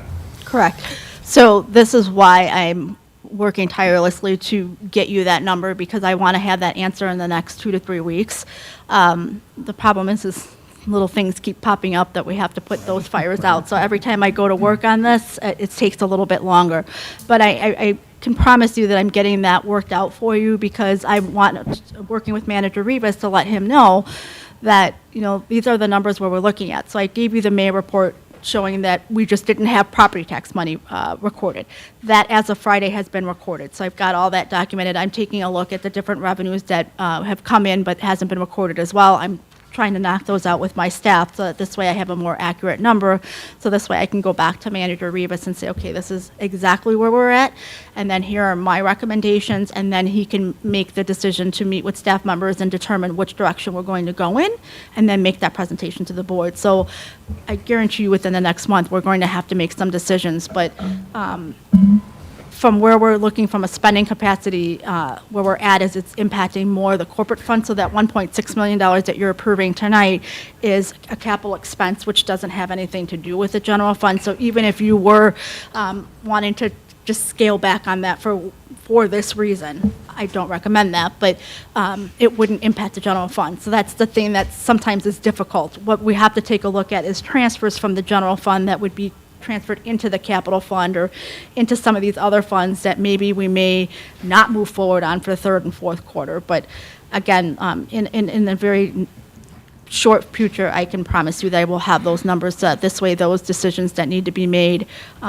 will be made before we hit a point of it's too late and we're at the point of no return. Right. Trustee Kumar? Yes, as I would love to thank you, because you've done a fabulous job in the 6 to 8 weeks, so I'm going to do that first. But I also want to say, it is your experience, I assume, going to villages that allows you to have the ability to look at these finances, look at what's, it's the, how many years of experience do you have? And when coming in, and you were hired by the previous manager, but you came in with a certain amount of experience. What experience do you have? So I've been in government. I started out my career in government. This is my 27th year in finance. I started out as a staff accountant with DuPage County, worked my way up into the finance department, from the auditor's office to the finance department, worked for the Forest Preserve, worked my way up as a finance director out in the city of Yorkville, United City of Yorkville, was there for several years, bounced over to Village of Bolingbrook. So I have been from the very entry level to made it to where I'm at. And based on that level of experience, I know that dates me and says I'm old. I got that. My kids are really great about informing me of that and reminding me of that. But yeah, 27 years of doing this, maybe that's what makes it a little bit easier to be able to spot some of these things and know that something's not right. So experience really matters in spotting financial things, and we have had commissioners and so on come out with line items that we're interested in finding. I have to say that we're not given those line items, those numbers. There have been people on our commissions, there have been people who have helped us over the past years who have come to us with, where is this budget item, where is this, asking us questions. These people have been working tirelessly as well as those of us on this board to find out information.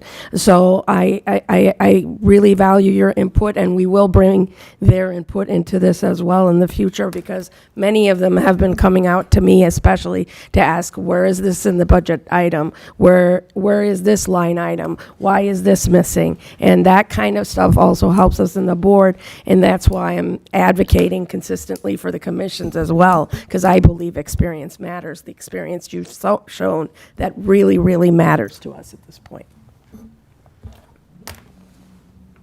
Trustee Constados? Yes, thank you. Getting back to the billing. So my question then is this, because like we have other things on the agenda here, like the separation and whatnot, which, you know, so my question is also with the billing and such, are we now compliant with our audit to where we qualify for grants, or are we still not? Because I know we have some things that have grants that could be covered, but so should we not be compliant and then take on a project and not have that grant money? Now we're just digging even a deeper hole. So I just want to be very cautious moving forward, you know, with projects, whatnot. To my knowledge, and speaking with the Police Department, Public Works Department, I think that for the reporting that we've got and our open line of communication with some of these granting agencies, they know that we're behind and they are aware. I don't believe it hasn't been brought to my attention that we lost a grant or we're not able to get a grant. There has been some question about where's the reporting or whatnot, but to my knowledge, I think we're okay. Okay. I can work with them and get that back to you as a definitive answer, but in my working with them and speaking with them on a regular basis, looking over their budgets, there is concern, but nothing that has put them in jeopardy. So if we were to, say, apply for a grant, or any grants that we have applied for that we haven't fully received, are we in jeopardy right now of just not getting that, or not hearing from it, or it being put on hold until we are compliant? I don't believe so. When you apply for a grant, there are very few grants, based on my experience, where they want a copy of your audit or a copy of your budget right when you're applying for the grant. That usually comes in play way after the fact. Thank you. Trustee Kozar? So we got audits that are late, budgets that aren't published. We got different budgets that are given to us on the board than different budgets that are filed. We got bills not paid. We got bank reconciliations that aren't done. We have reports that are requested and not given. We have a previous president, Cazone, and a previous manager, Harline, who were asleep at the wheel, or, as it was said, they were lazy or didn't care, or maybe too many vodka tonics. But we had a bunch of detractors that had a fit that we were replacing the manager and some of the staff. What we talked about just now validates part of the reason why we had to make the decisions that we made, and it affirms those decisions. And unfortunately, this is not the end of it. There will be more. And to those that said Kozar was doing this for personal reasons, you're damn right, because this is my town, and I was elected by those that wanted some oversight and some trust that we're doing the right thing, and we are.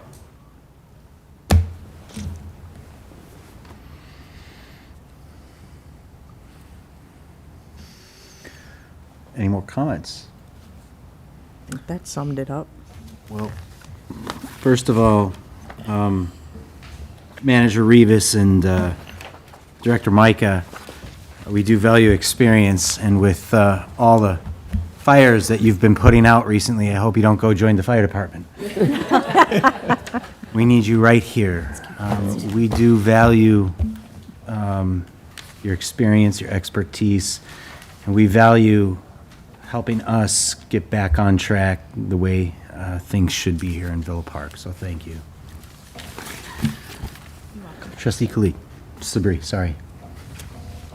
I'd just like to add, Manager Rivas, thank you for your hard work in a very short time.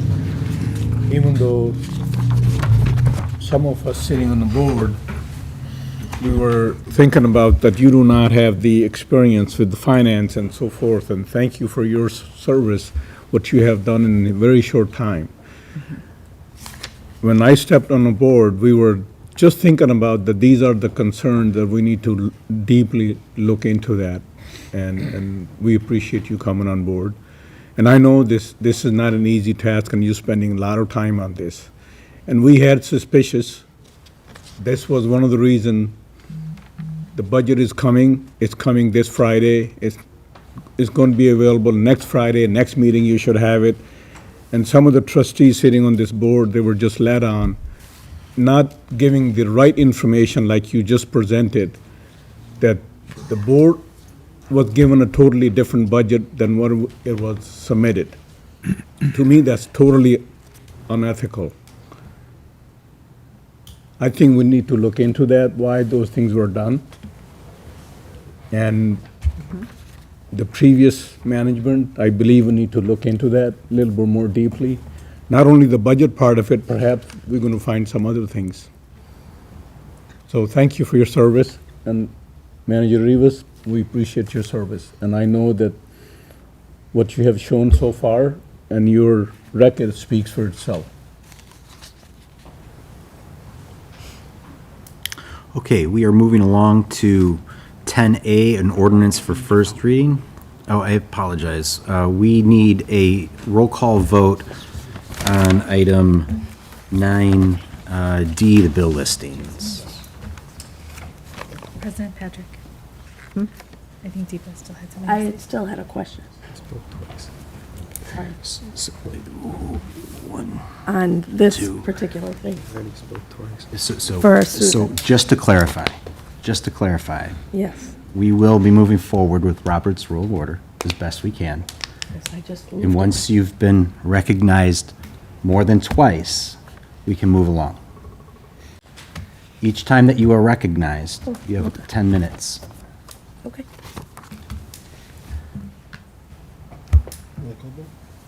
I just have a question about the budget shortfall. What are we, I think it was spelled out that we're going to probably have very few reserve days at the end of this. So it is concerning to me that we will have those fewer reserve days. What are our processes by which we're going to have to, in the next budgeting workshop, really cut down, I assume, in expenses, hires, payments, so on and so forth, to cover that? Is that going to be part of our budget workshop planning? Oh, it already is. So in terms of my thinking ahead, like I said, I've already produced a calendar in terms of dates. We're doing a budget kickoff next week with training on our new financial software. So from that standpoint, we're going to have meetings with the department heads.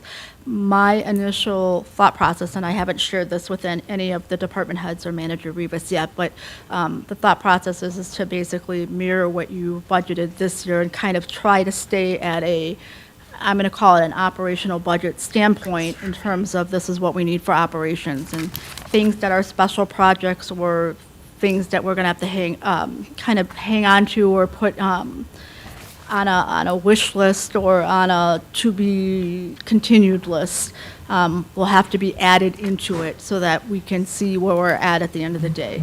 Because realistically, when you look at any budget for any kind of entity, you're top-heavy in your salary and your benefits. That's about 70% of your expenses right there. The other 30% is your projects and your day-to-day maintenance items and those types of things. So it's going to be, that's why I'm starting the process so early in the year, which is not typical that you would start this early in a normal environment, but in order to get us back on track and to give us time so that we're not rushing, to take a look at that and do, it's going to be basically several steps, if you will. So there'll be, a first department head entry, and then we'll look and see where it's balanced from then, and then there'll be a second level, third level, et cetera, from that standpoint in terms of being able to get to a balanced budget and determine where we're going to be at and what we can afford to be able to do and provide to our residents for the next year.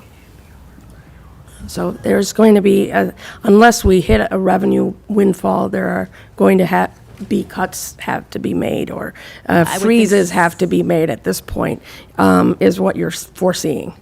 Yeah, I would think that there's going to have to be some hard decisions unless something catastrophically, just because of the dollar amounts that have been missed or, misled. Clerk Blaukman. Excuse me. Roll call vote? Yes, please. Okay. Trustee Alfano. Yes. Trustee Cordova. Yes. Trustee Constantos. Yes. Trustee Kozar. Yes. Trustee Kumar. Yes. Trustee Sabri. Yes. You guys have it. Okay, moving along to 10A, ordinance for first reading, an ordinance amending the Villa Park Municipal Code in order to authorize and regulate the use of low-speed electric scooters within the village of Villa Park, Illinois. Manager Rivas. Thank you, Mr. President. This ordinance would amend Section 14-115 of Chapter 14, Motor Vehicles and Traffic of the Villa Park Municipal Code to allow the operation of low-speed electronic scooters within Villa Park in accordance with specific regulations. Staff recommends approval, and we have Chief Kubishin back for further, if you have any questions. Is there any discussion? Trustee Constados. Yes, thank you. I was reading through, and my personal take on it is I would like to see the fees be higher. I think that being a parent of 3 of mine and 3 step, 6 kids, if there's anything I learned and had to learn the hard way, but was part of being a parent, is when your child does something and it hits the parent's pocketbook, the lesson gets learned faster. So I would like to request that we raise the fees to at least accommodate reimbursement of our officers' time. And I'm going to suggest maybe $200 to $250. That way, I mean, when you stop to think about it, the officer has to stop the child. I'm going to assume bring the child and/or scooter to the station.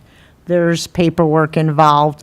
It's going to take time. So each time an officer has to stop somebody who's not supposed to be on a scooter, it is costing the village money. Money we just heard from our financial advisor we don't have right now. So I think if we raise the cost to reimburse some of that, not only will it help us with our finances, but as a parent, I mean, let a parent get hit one time with that, and I think parents would start to say, like, if you get on that scooter, little Billy, like, and you cost me $250 again, you know what I mean? I'm suggesting that we raise the fine. If I could just Yeah, chime absolutely, in there, and please. the chief might have some thoughts on this as well, but we've had some discussions in staff on what the best level would be to put the ticket at Mhm. for the initial. And if you look at our code, there are 4 classes of fines that are pre-existing. Mhm. 35, 50, well, let me do it in order of dollar. 25, 35, 50, 350. So the 200, 250 that you're suggesting, we'd have to create a new class for that. But just to give you a comparison of where they are in the code, $35, the way it's written right now, is equivalent to a parking violation. where $50 would be an equipment violation such as a loud muffler, no headlights, etc. $25, the lowest end, is failure to wear a seatbelt, and that $350 level is for unauthorized use of a parking space for people with disabilities. Okay, then I'm going to suggest, because we have to remember that obviously this is illegal. If a 15-year-old kid is on a scooter, it's illegal. Driving without your seatbelt on, well, it's the law. So, again, at $35, okay, little Billy's gonna go 2-3 times before, a little slap on the hand, $35, a little slap on the hand, whatever the next one is. Then I'm gonna suggest we at least start at $150 to $200. Again, this is something that under 18 is not supposed to be doing, and we need help from the parents. We as a village can only do so much. A lot of this also needs to be done at home. And unfortunately, as a parent, it becomes our responsibility when our kids are underage, and we have to be held accountable for them. And if my child gets stopped on a scooter and it only costs me $35, I'm going to be upset. But if it costs me $150, $250, I'm going to be beyond upset, and I'm going to take that scooter and make sure my kid can't access it anymore, which is what I think we're trying or should be striving to do. The last thing I want is our police department all day long grabbing kids that are on scooters when we have so much more important things for them to be doing. So I am really suggesting that we increase the amount of the fee for the first offense, and then thus the second, if there happens to be one, even more, and the third as well. That's just my opinion. Trustee Alfano. Thank you. I would have to agree. Many of you know that I am an educator. I work with kids, kindergarten through 5th grade, and I will tell you that sometimes that is what it takes for even to get some family buy-in of, well, we just can't do that. Like, it would be fun for your kid to do, but they can't. It kind of has to affect everybody, not just the child. But I'm also wondering, and this does not come from me, I do want to preface that, but this does come from a group of people, of neighbors that I have heard from. They wanted me to ask, is it possible at some point, if it is a repeat offender, would we then consider just impounding the scooter or the e-bike? Is that something that is possible to do per state law if it's under 18? It is part of the ordinance, correct? You have the availability to do that, and going off of what trustee Stop. said, is that the fine, it goes up under each offense. So when we sat down with council the other day and discussed this, we decided to try to go with $35 because it fits into the current program, the DACA program we have, and it increases with every offense. So we don't necessarily, well, our opinion is we didn't necessarily want to which I agree with you. Mm-hmm. It is a problem because we get calls constantly. Mhm. But we like to gradually, number one, educate the community and the parents and the children, because I know, for example, when I was a young child, that it was illegal. Well, I wouldn't have a scooter. My parents would have taken it, would have been done. Yep. So, but we live in a different time now, and parents aren't as much involved with their kids and as involved with what's going on. So our thought, myself, Deputy Chief McCann, and Counselor decided that it might be better to do a slow approach. But, I mean, that's up to you folks. And to be clear, I think that the idea and these thoughts are coming not from a place of wanting, to get people in trouble, but it is like, I would be devastated if I hit somebody that was on a scooter.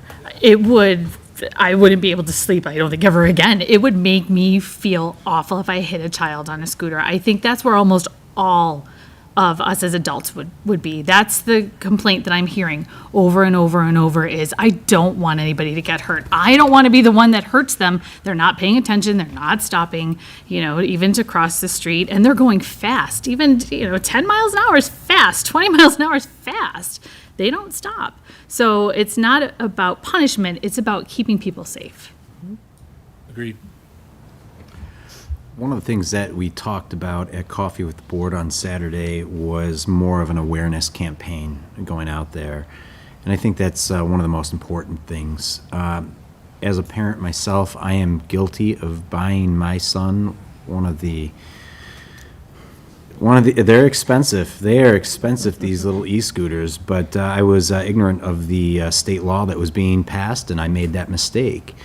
I think it's important that we have an awareness program that goes out there, especially with the holidays, Black Friday, Christmas around the corner, that we start educating parents of what some of these fines could be, as well as, ultimately they could get confiscated and you'll be out that expensive scooter. It was requested that we reach out to schools, that we could also utilize our water bill to make a little note on there as well.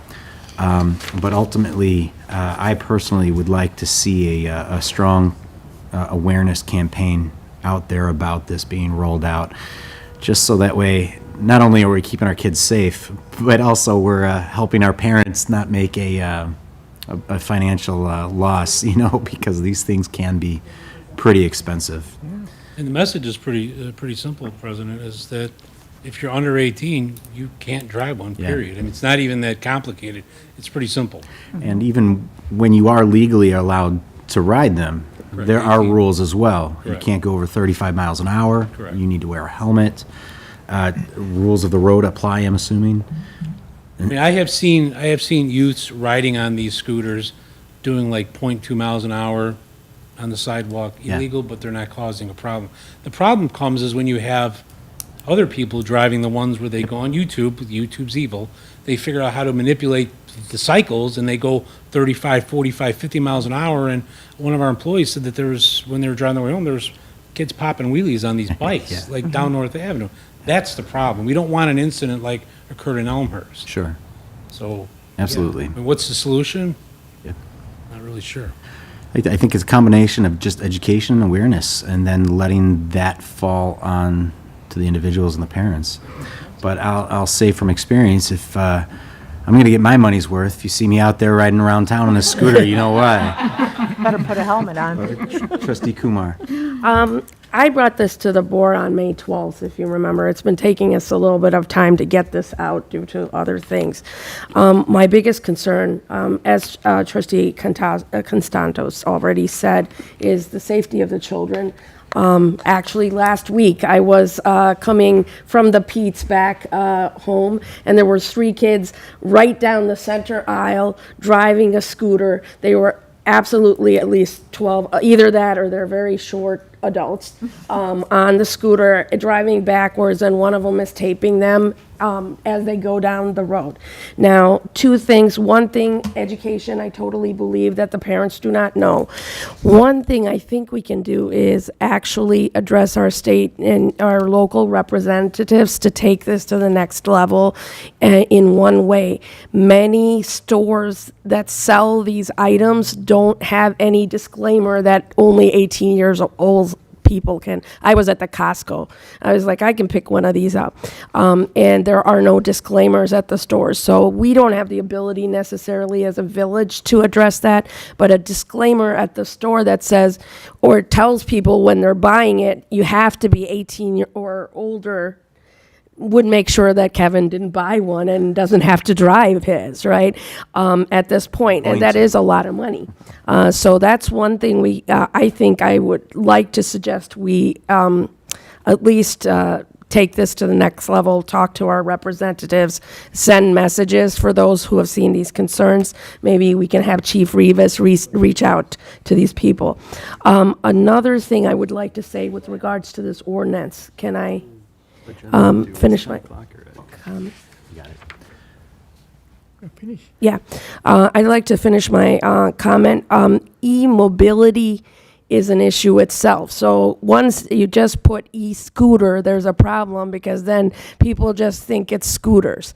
So we need to look at all these e-mobility devices under the same kind of, there are e-bikes, there are mini trolleys. There's just so many things out there. So I would like to include in this ordinance just all micro-mobility devices. I am not sure, at least for Villa Park, because kids are just going to go from one aspect to another. So that is very important, I think. But I will let, this is a first reading, let the village weigh in. As far as the suggested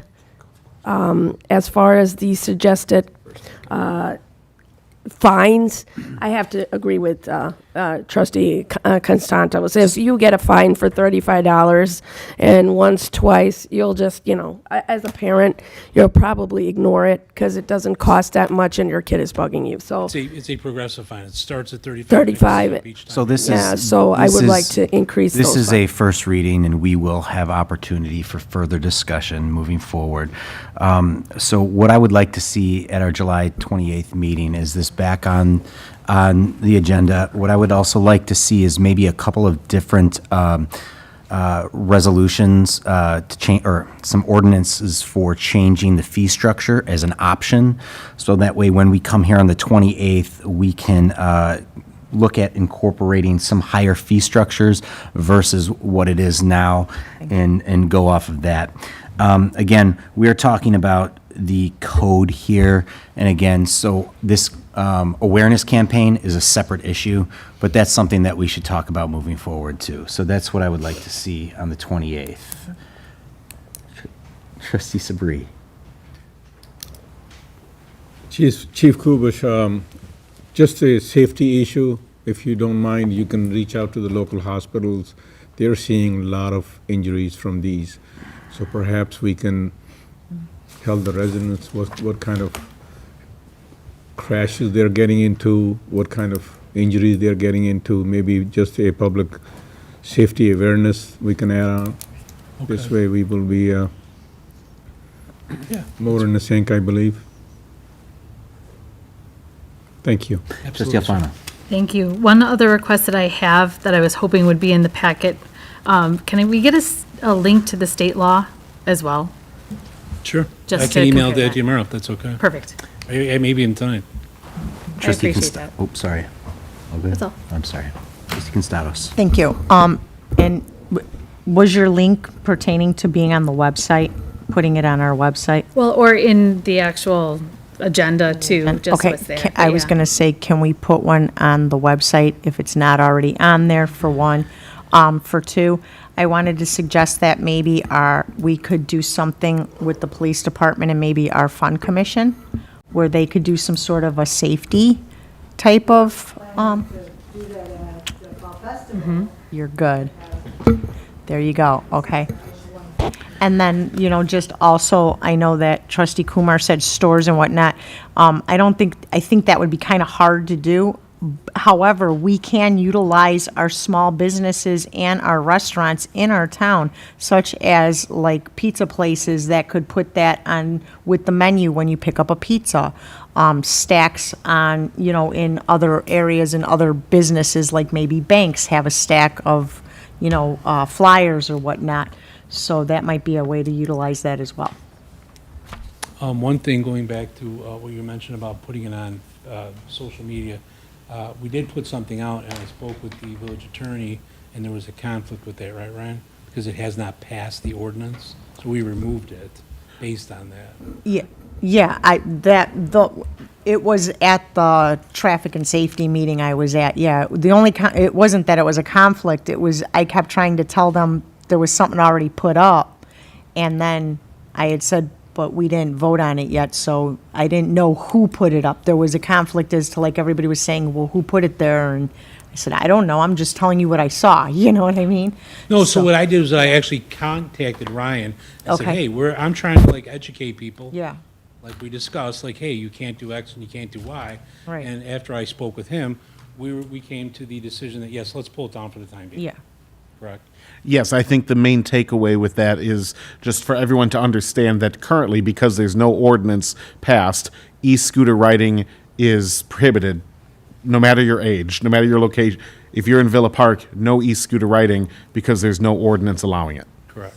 So That was a dilemma, so that's why we decided to pull it off, because Right. the last thing we want to do is try to educate people and then confuse people. Yes, exactly. My fault, because. No, I put it no, up no, there. no fault at all. Thank you for trying to jump ahead. Maybe we could, until we do vote on an ordinance, can we put something up on the website saying, until an ordinance is brought forth, here's Villa Park's rule. There's no e-scooters at all for any age.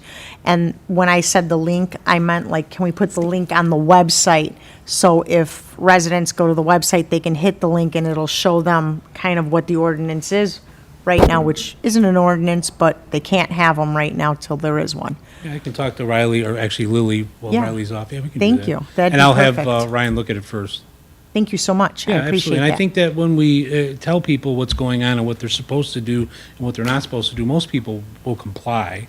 Most. You know, those few individuals, but we can only do what we can do, right? Correct, correct. Trustee Alfano? Has there been any communication from the village saying that the state does not allow them? So therefore, we don't allow them, because that's the law right now? Do we know? The state does allow them, though. Oh, I mean 18, under 18. No, not that I'm aware of, no. Other than the one little blurb we put out that we. That's it, took right? off, That's the yeah. only thing. Right, I mean, the state allows it if the municipality 18 and allows it. Oh, okay. So right now, it's in Villa Park, it's not allowed, correct? It's I'm a not- it's a very unusual law. I don't see this very often, but the state said municipalities have to basically opt into the legality of it. So I am correct in saying they're not allowed right now. We shouldn't see anybody on them at all. Yes. So I don't know that anybody knows that. That's what I'm asking. And the police department is currently authorized just in enforcing the laws of the state of Illinois Right. to write a ticket if they needed to. There's just no structure to it. Okay.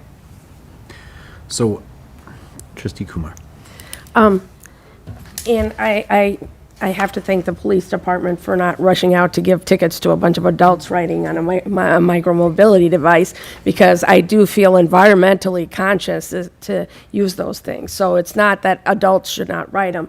So I think if we're going to make a statement, just simply saying that kids should not be on this, anyone under 18 would be my statement to this point, due to the state law. I wouldn't, at this point, try to figure out which adults should not ride a micromobility device down the road. It's just not something I would want. And as a police department, we were actually waiting to see what you folks decided, how you want us to go about dealing with the program, because it is a problem.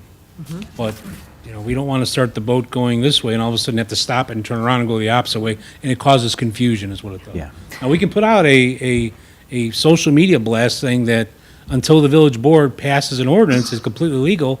I don't necessarily know how we would go enforcing that at this point, because we don't have that many officers in DuPage County to actually affect this type of requests. So, so at this time, this is a first reading again, and what I'm going to ask of the trustees here is that if you have further comments or ideas, that this will be on the July 28th meeting, but up until then, in the meantime, please email me any other suggestions. I'm going to ask within the next week, so that way I can email those suggestions back to the village manager, so that way we could have a few options for the 28th for us to talk about. And I actually have a PDF from Lombard, Trustee Alfano, that has the link as well as all the information. So I will forward that as soon as I get in the back room to everybody on the board. Great. Thank you. All right, thank you. Thank you, Anybody Chief. else? Thank you. Appreciate it. All right, thank you. Thank you. All right, we're moving to 11A. This is an ordinance for second reading, an ordinance of the Village of Villa Park, DuPage County, Illinois, amending Chapter 23 of the Villa Park Municipal Code to implement a municipal grocery retailer's occupation tax and municipal grocery service occupation tax. Manager Rivas. Thank you, Mr. President. This ordinance amends Chapter 23 of the Villa Park Municipal Code to create Sections 23-1301, 23-1302, and 23-1303, in parentheses, municipal grocery tax. This ordinance received a first reading on June 23, 2025. Staff recommends approval of this ordinance. Do I have a motion for the ordinance? I'd like to make that motion. Trustee Constados, do I have a second? Trustee Alfano? Second. Do we have discussion? Any discussion? Trustee Kumar? I just want to quickly say that I normally wouldn't be for any taxes, but at this point, if you note that our village is pretty down in the hole, possibly with our budget, we are going to seriously need this tax to pass, and it's not something you're going to pay more than you're already paying on groceries. Any other comments? Any other comments? Any other comments? Seeing none. Clerk Lauken, Roll call vote. roll call vote, please. Trustee Alfano? Yes. Trustee Cordova? Yes. Trustee Constantos? Yes. Trustee Kozar? Yes. Trustee Kumar? Yes. Trustee Sabri? Yes. Okay, moving along to 11B for a second reading, an ordinance of the Village of Villa Park, DuPage County, Illinois, amending Article 2 of Chapter 3 of the Villa Park Municipal Code regarding the Local Liquor Control Commission. Manager Rivas. Thank you, Mr. President. The ordinance amends Chapter 3, Article 2, Local Liquor Control Commission. The ordinance received a first reading on June 23, 2025. The village president's related appointments are also on the agenda for the village board's information, as no consent is needed. Okay, do I have a motion for the ordinance? I'll make that motion. Trustee Kozar, do I have a second? Trustee Constados? And any discussion? Any discussion? Any discussion? Seeing none, roll call vote. Trustee Alfano? Yes. Trustee Cordova? Yes. Trustee Constanto? Yes. Trustee Kozar? Yes. Trustee Kumar? Yes. Trustee Sabri? Yes. Okay, thank you. Moving along to ordinance 11C for a second reading, an ordinance of the Village of Villa Park, DuPage County, Illinois, amending Article 3 of Chapter 3 of the Villa Park Municipal Code regarding Class G liquor license fees for village-sponsored events. Manager Rivas. Thank you, Mr. President. This ordinance amends Sections 3-303, 3-314, and 3-316 of Article 3 Licenses of Chapter 3 Alcoholic Liquor of the Villa Park Municipal Code. This ordinance received a first reading on June 23, 2025. Staff recommends approval. Do I have a motion for the ordinance? Trustee Constados, do I have a second? Trustee Sabri? Is there any discussion? Trustee Alfano? One question, are there any events where this would need to apply retroactively and maybe maybe like a credit for future events by chance? I believe that there are some events, trustee, that this would be designed to be retroactive, but that doesn't need board approval to handle. That can be handled administratively. Okay, got it, thank you. Trustee Alfano, so you would like to see that it maybe for the rest, since the beginning of the year? Yes, please. Okay. Is there I any would other make that motion if I need to. No, that's okay. Okay. Is there any other discussion? Any other discussion? Okay, seeing none, roll call vote, please. Trustee Alfano? Yes. Trustee Cordova? Yes. Trustee Constantos? Yes. Trustee Kozar? Yes. Trustee Kumar? Yes. Trustee Sabri? Yes.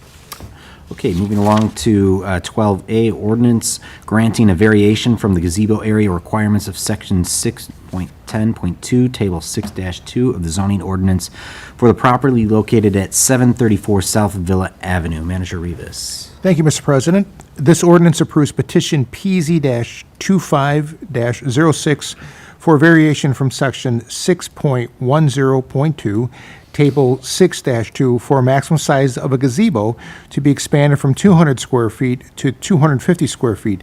The Planning and Zoning Commission recommend approval by a vote of 5-0. And we also have Deputy Director of CED, Michelle House, with us for Do I questions. have a motion for the ordinance?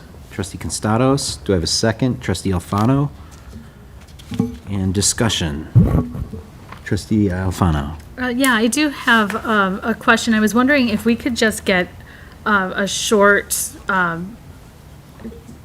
background discussion. I know one of the things that I really appreciate is that typically there's somebody here from Planning and Zoning that will talk about the variation. But if somebody could explain to me exactly what was going on with the gazebo? Because I know they said the 250, 200, and it was like it came in at 205. Can somebody explain to me how we got to the 205 square footage?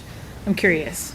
The 250 square feet was determined by the exterior if you measured from the edge to edge.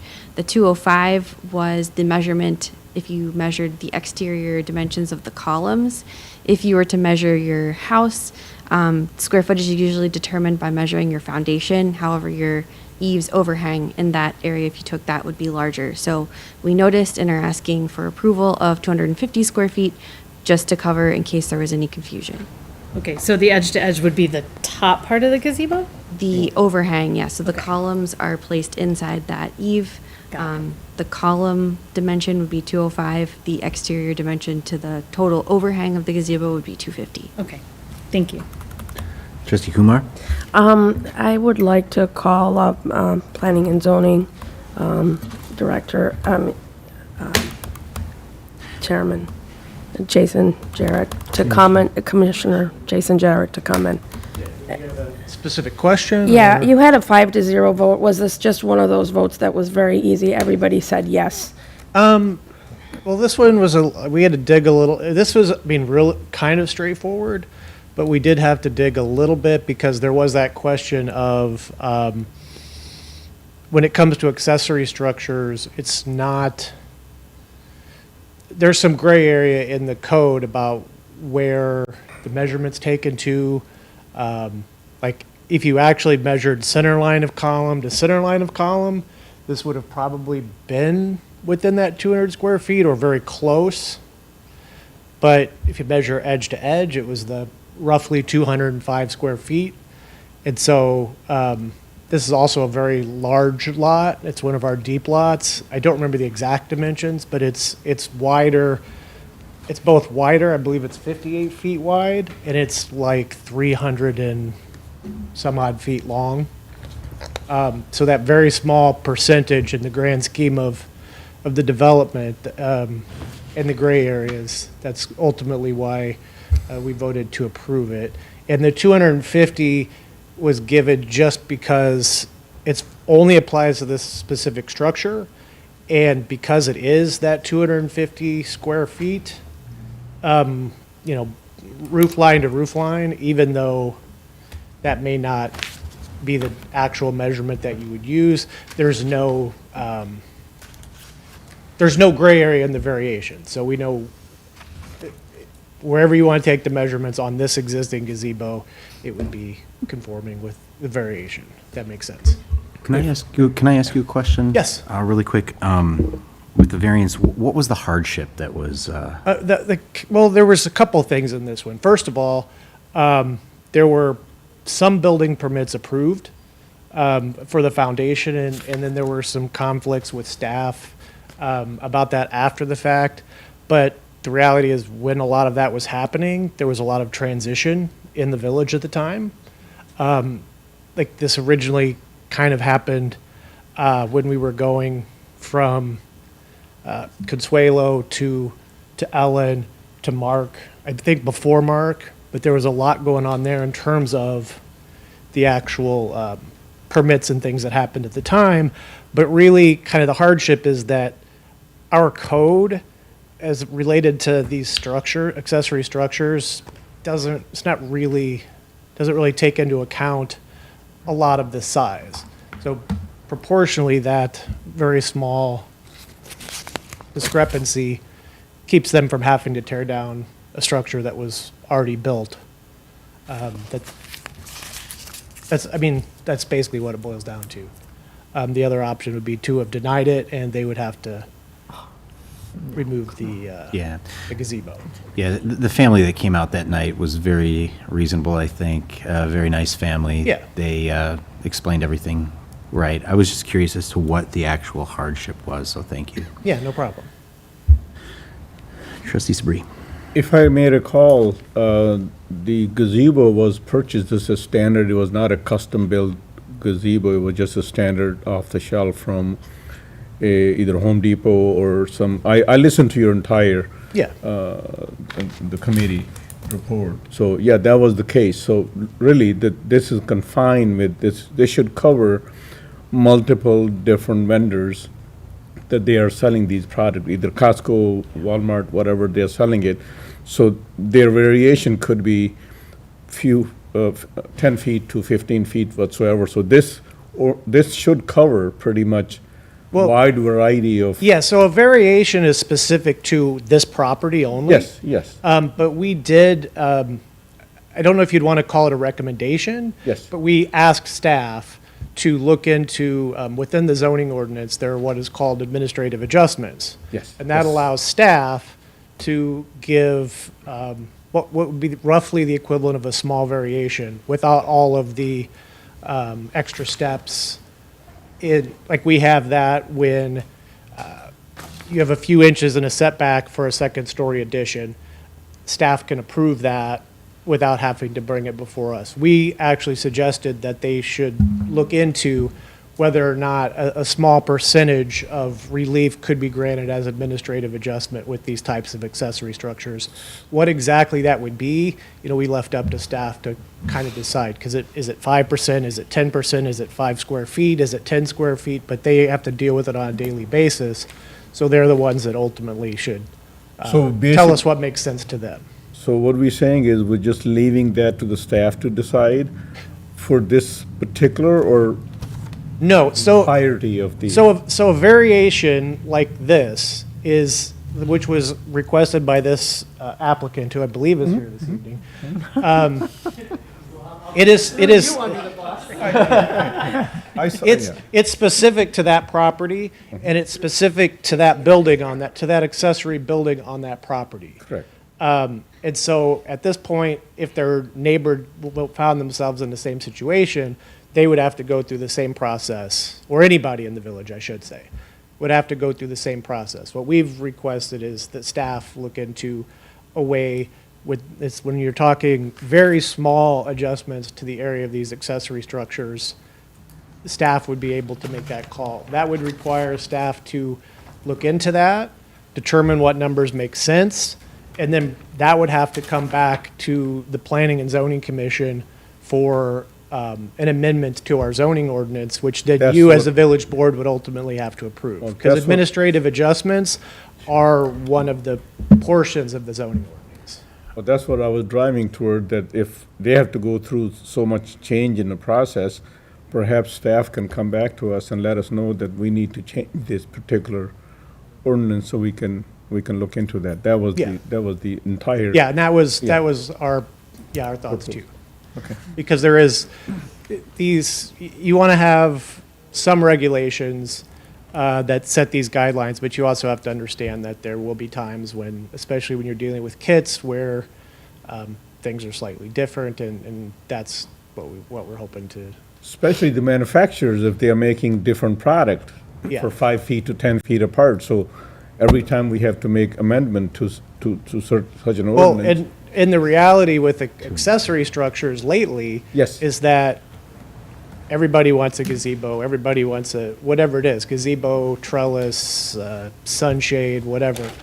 And those have been constantly evolving in our zoning ordinance over the last 5 years, I would say, or so. Because there's so much demand for outdoor space, like at home post-COVID, and people don't go out as much anymore, so they want to drink on their patio instead of the bar's patio. No. Yeah. Thank you for your time no looking problem. into Thank that. you. Yes, appreciate it. Attorney Morton.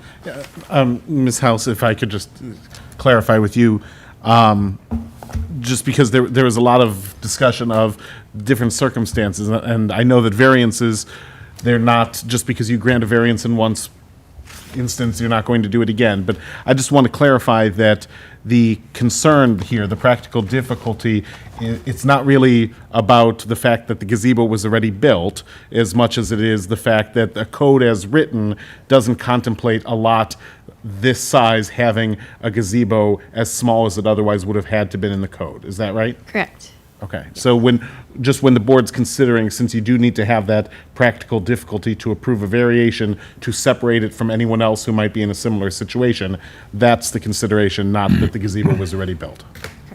Thank you.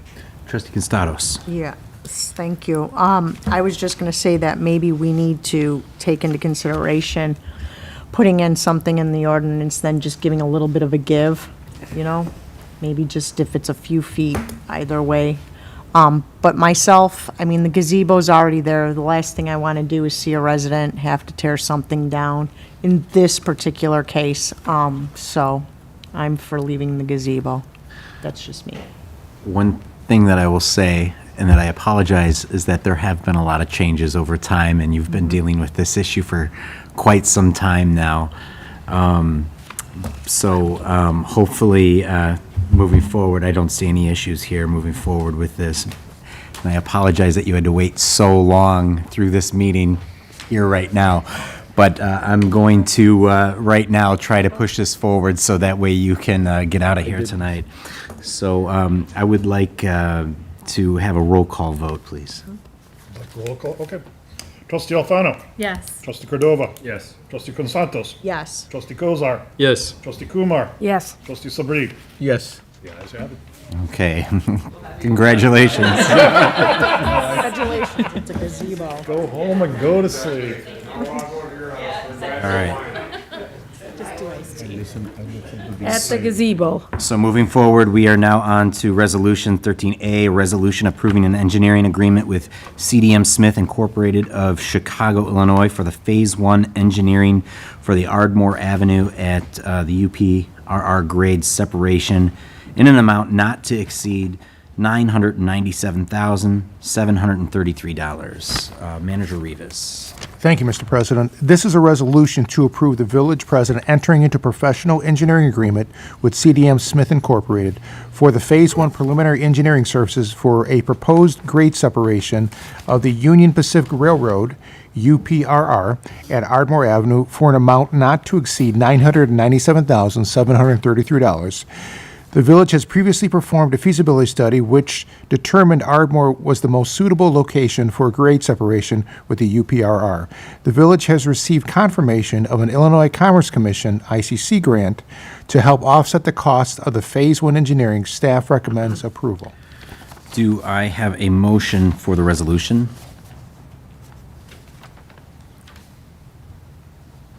Do I have a motion for the resolution? I'll make that motion. Trustee Cordova, do I have a second? Do I have a second for the resolution? Do I have a second for the resolution? Manager Rivas. I'm sorry if I may, this might be improper, but if I could introduce Public Works Director Mike Ware, because you also have somebody you'd like to introduce on this as well. One thing that I would like to say, first of all, is that if you are not in favor of this, that's okay. But being allowed to have that discussion would require a second. So Trustee Kumar. I'll second. Okay. Now we can enter into discussion. Director Guerra, please. Thank you. Thank you, Your Honor. As presented, we do have a representative from CDM Smith, Mr. Steve Pazinski, who's here, who can provide some technical detail if needed or requested on the proposal.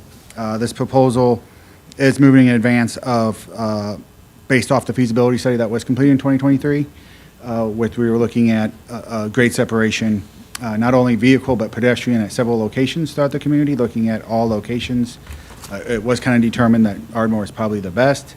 The village does have received confirmation from the ICC that we have a grant awarded to us to help offset the cost of this of 50%. And that 50% up to, initially was penciled in for $300,000, but they had kind of made mention that they will bring that up to whatever the engineering agreement is with the consultant selected. We did go through an RFQ process, which is request for qualifications. That's how we came up with CDM Smith, as they have performed similar engineering on the separations that are planned at Elmhurst and at Glen Ellen. so they're familiar with the railroad in that location. If we don't proceed with it, we do run the risk of not receiving any future funding in this because the ICC has presented us with that allocation. And if we request to remove that allocation, that obviously is a mark against the village on not receiving grants. However, I do know it's a large amount, but this has been discussion of the village for several years about moving forward. The scope of the services do include full review of the entire site, so not only the intersection with Ardmore, but of also bringing it to the east to cover the metro station, as if we move forward with any sort of separation, say pedestrian only, or vehicle, or a combination, a lot of this work has to be performed no matter what. These are the environmental clearances of the location, getting the coordination with the railroad to occur, along with the ICC. It brings all the partners in, public input. It's pretty lengthy, which is why it's very costly. But part of this is, say, if we choose to only go with the pedestrian, we do have a lot of the phase 1 studies completed with this that would allow that. I can bring up Mr. Penzinski. He's a little bit more knowledgeable with the ICC and possible fundings for the project moving forward. One of the things that I'll say is that earlier tonight, we did have a report from my finance director about our village's finances. I think a lot of board members, including myself, are worried about, I'll call it the sticker price of this. I do think it's important that the board also knows is that, like what Director Guerra said, is that the ICC is a matching grant, up to 50%, which would help alleviate that, but that is still at a $500,000 cost to us. We also had resident Joe Mori out here speaking on comments about the data that was collected and how that pertains to this project as well. So with that being said, please proceed.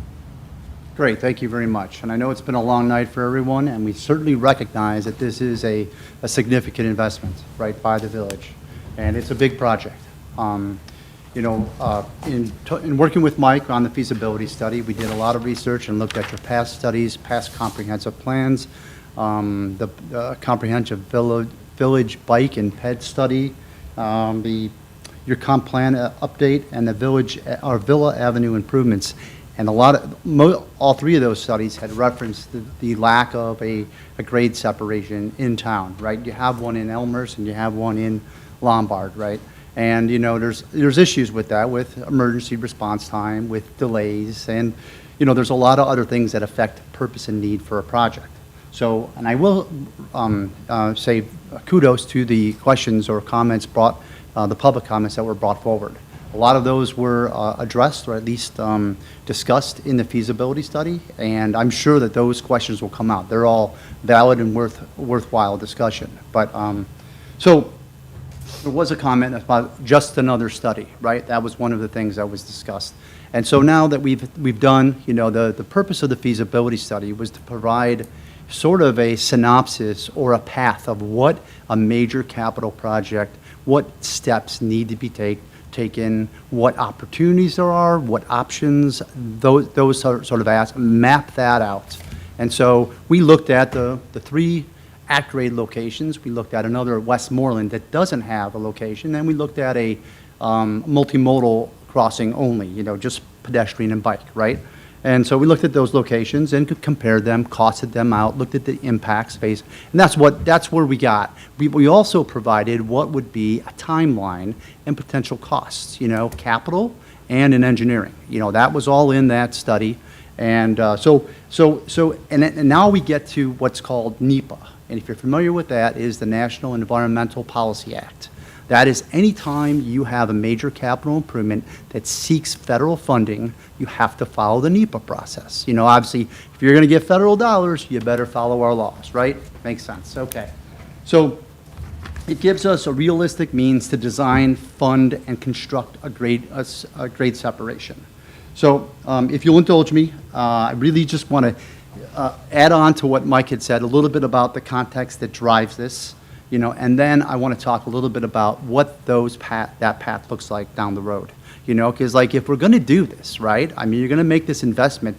is this the end of the investment? Or, what are our options, or what do we need to budget for in the next 5 to 10 years? Frankly, maybe even further than that. You build infrastructure, you have to maintain it, right? So, okay, so perennial issues. In our talks with the ICC, they have said they have been approached and they're aware of the concerns, the safety concerns that have been brought forward and the need for a grade separation, not just in the past 3 or 4 years, but frankly, they referenced, we've been approached. I think the person in charge there, the head of the grade crossing program, has been there for like the last 25 years. He said 3 or 4 different times he's been engaged, by the village on this topic, right? Safety, preventing direct interaction between pedestrians, bicycles, motorists, and trains. That's the issue, right? Emergency response times. We know you have a second fire station just north. There's been potentially up to 18 fatal accidents in the last 67 years at the 3 grade crossings, right? Not super scientific because we don't have great records going back that long, but the fact is that we know that grade crossings are, certainly the railroad would prefer not to have it, right? Delay, right? 100 trains at this location each day, 59 Metra, 41 freight. A grade separation will substantially reduce the overall wait times. It's the 42nd worst grade crossing in terms of delay in the state, and there's a little over 7,500 grade crossings. So it's one of the top ones. Ville is actually a little worse in terms of the overall delay. Stall trains, if people you got a stall train out there and they have to go get the Grace Street, adverse travel in Lombard is about 4 miles. You're going around to use 83, you're looking at 3.6 miles. It's a substantial delay in time, so a lot of frustration, right? And it causes erratic driver behavior. These are things we look at, when we're justifying or trying to understand the purpose and need of a project. You don't want consistently frustrated drivers. They make bad decisions. So, more trains, and we're going to have longer trains, right? I think we're capped out somewhere around the 10,000 foot mark, about 2 miles. That'll continue to grow and grow. The number of freight trains, I think we're kind of capped out on the passenger trains, but we'll see more freight trains, in the future. That is highways. I'm a highway engineer. It's a loser's game, as we say. People want to build trains. That's one of the more efficient means. So, and then there's the act of community connectivity and economic development, right? Being able to do something there, making it more multimodal for bikes, for pedestrians, for cars and complete streets, right? That was in one of your bike plan. Commitment to providing complete streets. Right now, it's not great for the mixture of those 3 uses, bike, ped, and vehicles. So the pre-NEPA study, feasibility completed, right? And this next study, this would be the phase 1 engineering. That's about a 24-month period. The ICC did not used to fund these types of studies, right? When Illinois IDOT came out with the Rebuild Illinois program, they looked at their own program and says, hey, we do have more money for this, so it's not there forever. As Mike had mentioned, this is something kind of like, it's probably, if you want to hit it, it's probably a good time to do it now.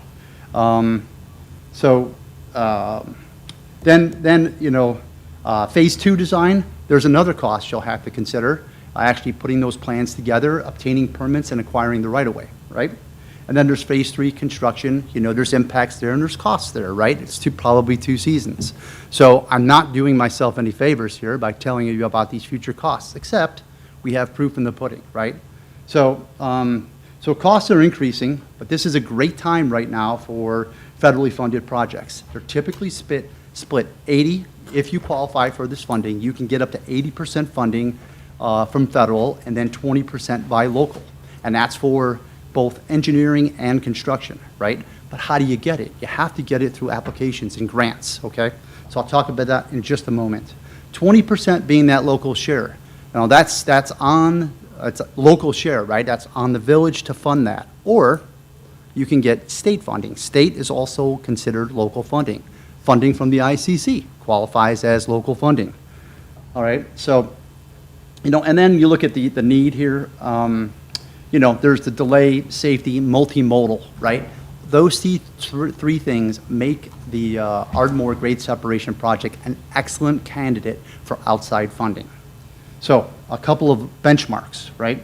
So funding, it's ICC, like I think you guys mentioned, it is funded at 50% level for phase one, which is frankly pretty, phase one isn't often cost shared by other entities. But Mike obviously had the foresight to engage. We talked about engaging UP early, got to engage ICC early. We've got that relationship. They're asking about future phases and when it's going to go to phase one, phase two, and construction. They're interested in the project if it's a real project. So 2 examples, right? I think we mentioned we're currently in the final design for the Elmhurst Multimodal Improvements Project. So it's a new station, it's an underpass, pedestrian bike only. It's new parking lots and some streetscape roadway improvements, right? That's about $41.6 million. So to date, we've gotten them in outside funding $31.1 million, or 74% of that capital cost, right? So there's CMAQ funds, there's carbon reduction funds, there's local surface transportation program funds, and there's also the ICC, again, came in to fund their Grade Crossing Protection Fund. And that is, you know, they like that because you're pulling pedestrians, they're building a new tunnel, they're pulling pedestrians from the adjacent at-grade crossings. They're giving $5 million to the construction for it. So, and ultimately, that's, and it's not capped. They'll continue our services. We do what they call NOFOs, Notice of, funny, thank you, Mike.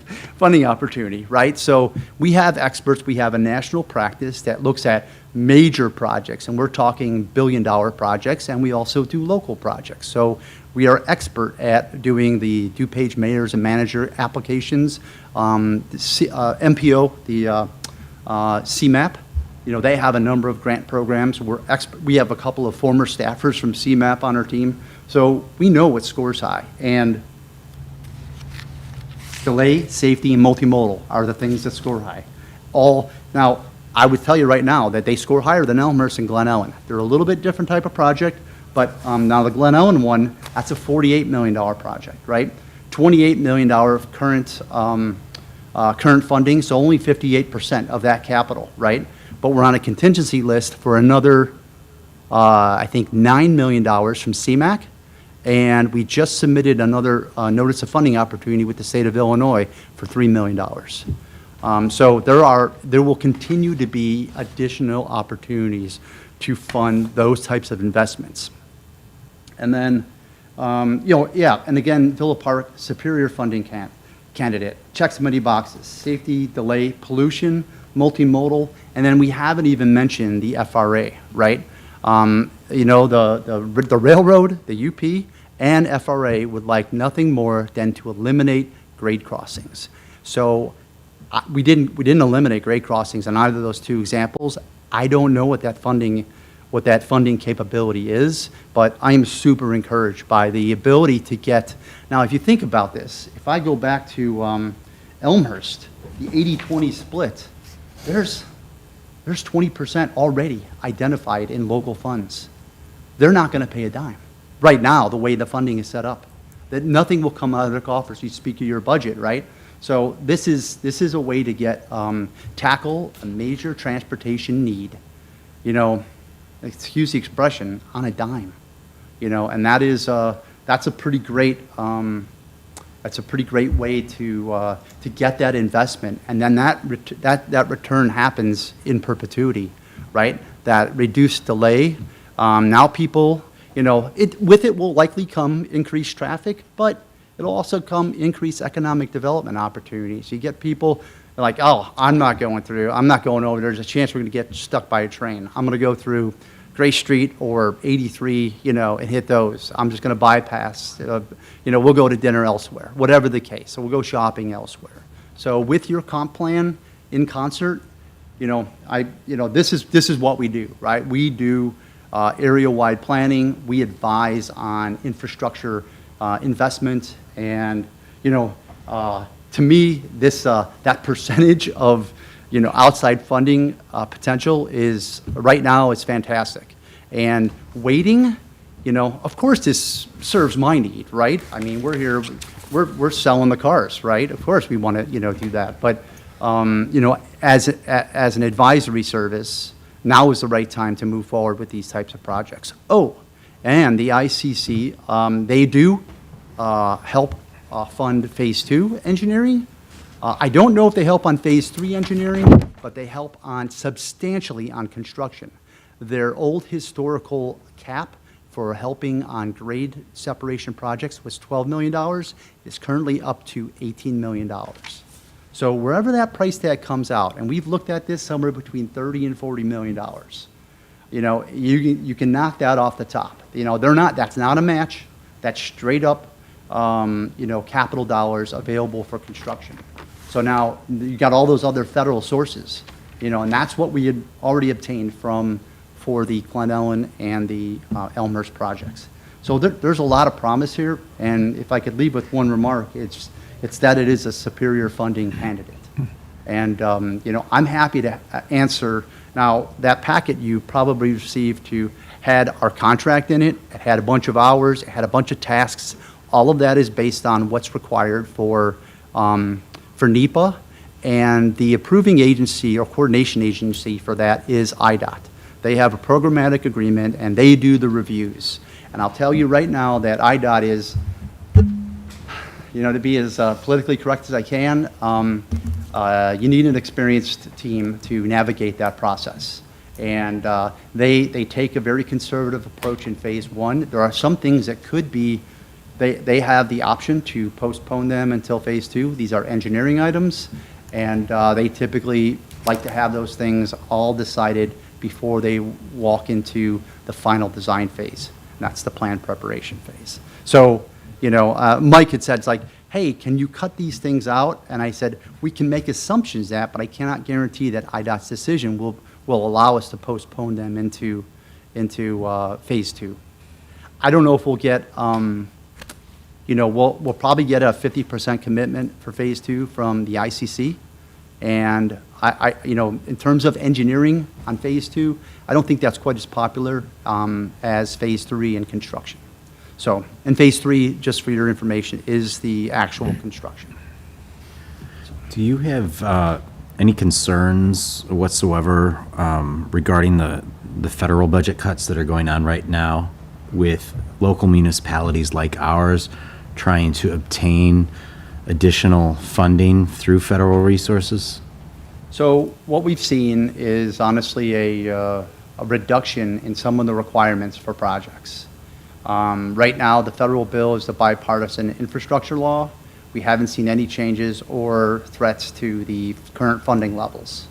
Now, that is a very good question because that bill expires before the end of this project does. So I do think that is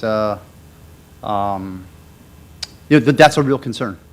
That's a real concern, and it's I could probably offer more insight. I have folks in our team. We're CDM Smith. If you don't know us, we're about 6,600 folks, planners and engineers. We've got a decent Washington presence. We're out there keeping a pulse on it. I can't speak that out. I'm local Illinois, and we get these reports telling us, and I can't really speak to. It's a little bit of a crystal ball, but I mean, infrastructure is what makes the world go. And my guess is that the current administration will come around to understand that some of these programs are key to people making and jobs. Keep making the infrastructure investments. So that's a great question. I gave you probably a fairly incomplete answer. I'd be happy to talk to the folks that do keep a pulse on Washington policy. Trustee Kumar? Yeah, this is a considerable expense. And it's close to $1 million, which means $500,000 is being spent at this point. And we're trying to decide about grade separation. It seems that all our studies previously suggest, Ardmore suggests just an underpass, a pedestrian, but to go through, why are we going through the process of looking at everything again? Which it seems like a repetition, or what are we doing here? Because that's kind of confusing as to why we're repeating. I understand for NEPA grant, certain requirements are there. And I do have the same fear as trustee Patrick, that, you say clearly that, this, before you're done with this 24 months, possibly there could be a pulling out of the rug in terms of grant money from the federal level. So I personally, as a trustee, need more time to contemplate this and discuss with our village before I would even consider saying yes to this. Yeah, if you may. Director Guerrero. So to clarify a few things, one, this phase one is not one doesn't guarantee us, but doesn't also obligate us for anything in the future. I think the references you're talking about is part of the IDOT requirements, is an alternative study. And so it's not a full-blown study of re-examining everything. We have to show that other alternatives are looked at to make this the best case. So it's very preliminary. I did have that discussion with Steve on a lot of them. We have tried to trim out as much as we could. However, I also don't want to bring an unrealistic engineering agreement and then have to bring changes forward after we get locked in. So this was what we felt was very reasonable in terms of possibility of what the expenditures are. It is a not to exceed, and it's not a guaranteed. So all those tasks are in there. It's very detailed, so it's a whole lot of detail. I did kind of ask for that from CDM Smith so that we can identify if we don't need certain items, that we can remove them. There are certain items that we can request to move to phase two, but we didn't want to bring something underwhelming. The funding. So this funding is out of our street improvement funding, which is a dedicated enterprise fund. It is the 0.5% of sales tax. This is not out of the general fund. So this is not hitting a lot of those accounts that you guys were speaking about today. This is hitting an enterprise fund dedicated for street improvements solely, so that is like an eligible expense. It is a large amount. We're anticipating at least 24 months. I know Steve put 24 months. It is IDOT. It could sit at IDOT for 6 to 9 months before they get us comments. So it could bleed out longer, so that is something that we can plan against. In the budget this year was a planned $600,000 expense with an expected $300,000 kind of coming back because it is a 50-50. It is a reimbursement grant, so we have to spend the money, then request the money. We do request that, but it's not at the very end. It will be oncurring. So every time we make a payment to them, we'd probably submit a request to the ICC for payment back. I think what Steve's trying to point is typically you don't get funding for engineering. This is a great opportunity. If the village wishes to proceed on grade separation, whether pedestrian, or that a lot of this overlaps. So even if we want to do pedestrian, that NEPA process, if we get federal money, has to be followed. It's the same amount of money that it costs to look at roads as it looks at pedestrian. There's a few different types of studies in there that would not be needed in terms of like detour studies or those sort of things that IDOT will require. But a lot of the environmental is the same. A lot of the coordination with the railroads is the same. So a lot of those tasks overlap. That's why we brought forward based on that recommendation. But just a few points of clarification. But we do recognize it's a substantial cost, and any cost moving forward with any separation, pedestrian or vehicle, will be substantial. And that is ultimately a policy decision by the board. It was just bringing it forward with possibility of funding that we received. I think some of, at least my major concerns, first of all, are, yes, we have some budgetary issues here in Villa Park that are pressing, to say the least. Also, the uncertainty surrounding the federal dollars and if we can actually secure those or not, it's kind of a gamble to me right now. We just don't really know. But what I'm concerned about, and what I'd like to hear more about from you, is that if we decide not to go in this direction, we talked about how future opportunities for this grant might not present themselves. Can you talk more about that? First, I'd like, if I can delay that answer just for a moment. You'd asked, part of your question was, and now I'm forgetting it. Maybe I'll come back to it if I can recall. I felt like we did not answer one part of your question. Okay, so Yeah, so the key here is, and it's not exclusive to the ICC.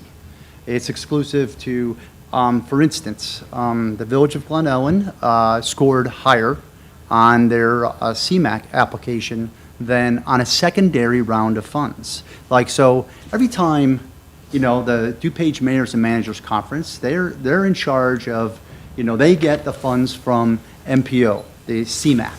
Okay, that's the central body that kind of decides, here's where our this is our vision for 2050. We enter our project into the TIP, which is the Transportation Improvement Plan or program, and they decide kind of which councils of government get the money based on the projects they identify, right?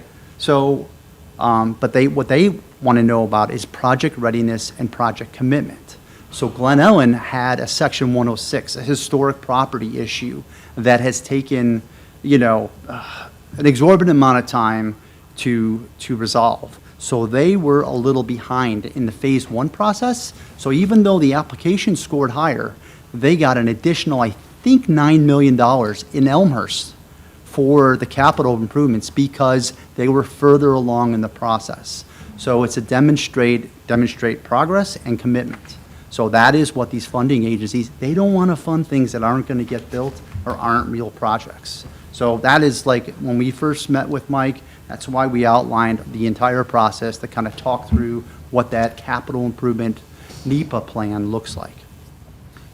So to answer your question, President Tu, so when we get scored on grants and grant opportunities, we talked about that tonight in terms of, are we ineligible for grants because of some of our accounting records and all that. Also, part of that application is past performance and how well you spent money that was granted to you previously. Did you meet all the requirements? Did you meet it timely? And those sort of things. So by turning down a grant that we could have, that can put a mark against the village on future grants as not utilizing funding that was dedicated to the village. Not saying it will terminate us from other grants. I think it would be a high unlikeliness that we would receive funding from the ICC for anything until we get further along in the process with these sort of items, because we had that funding and then we turned it down. Trustee Kumar? I'm not suggesting that we turn down the funding or even, it's just, I feel we need more time to vet out the situation.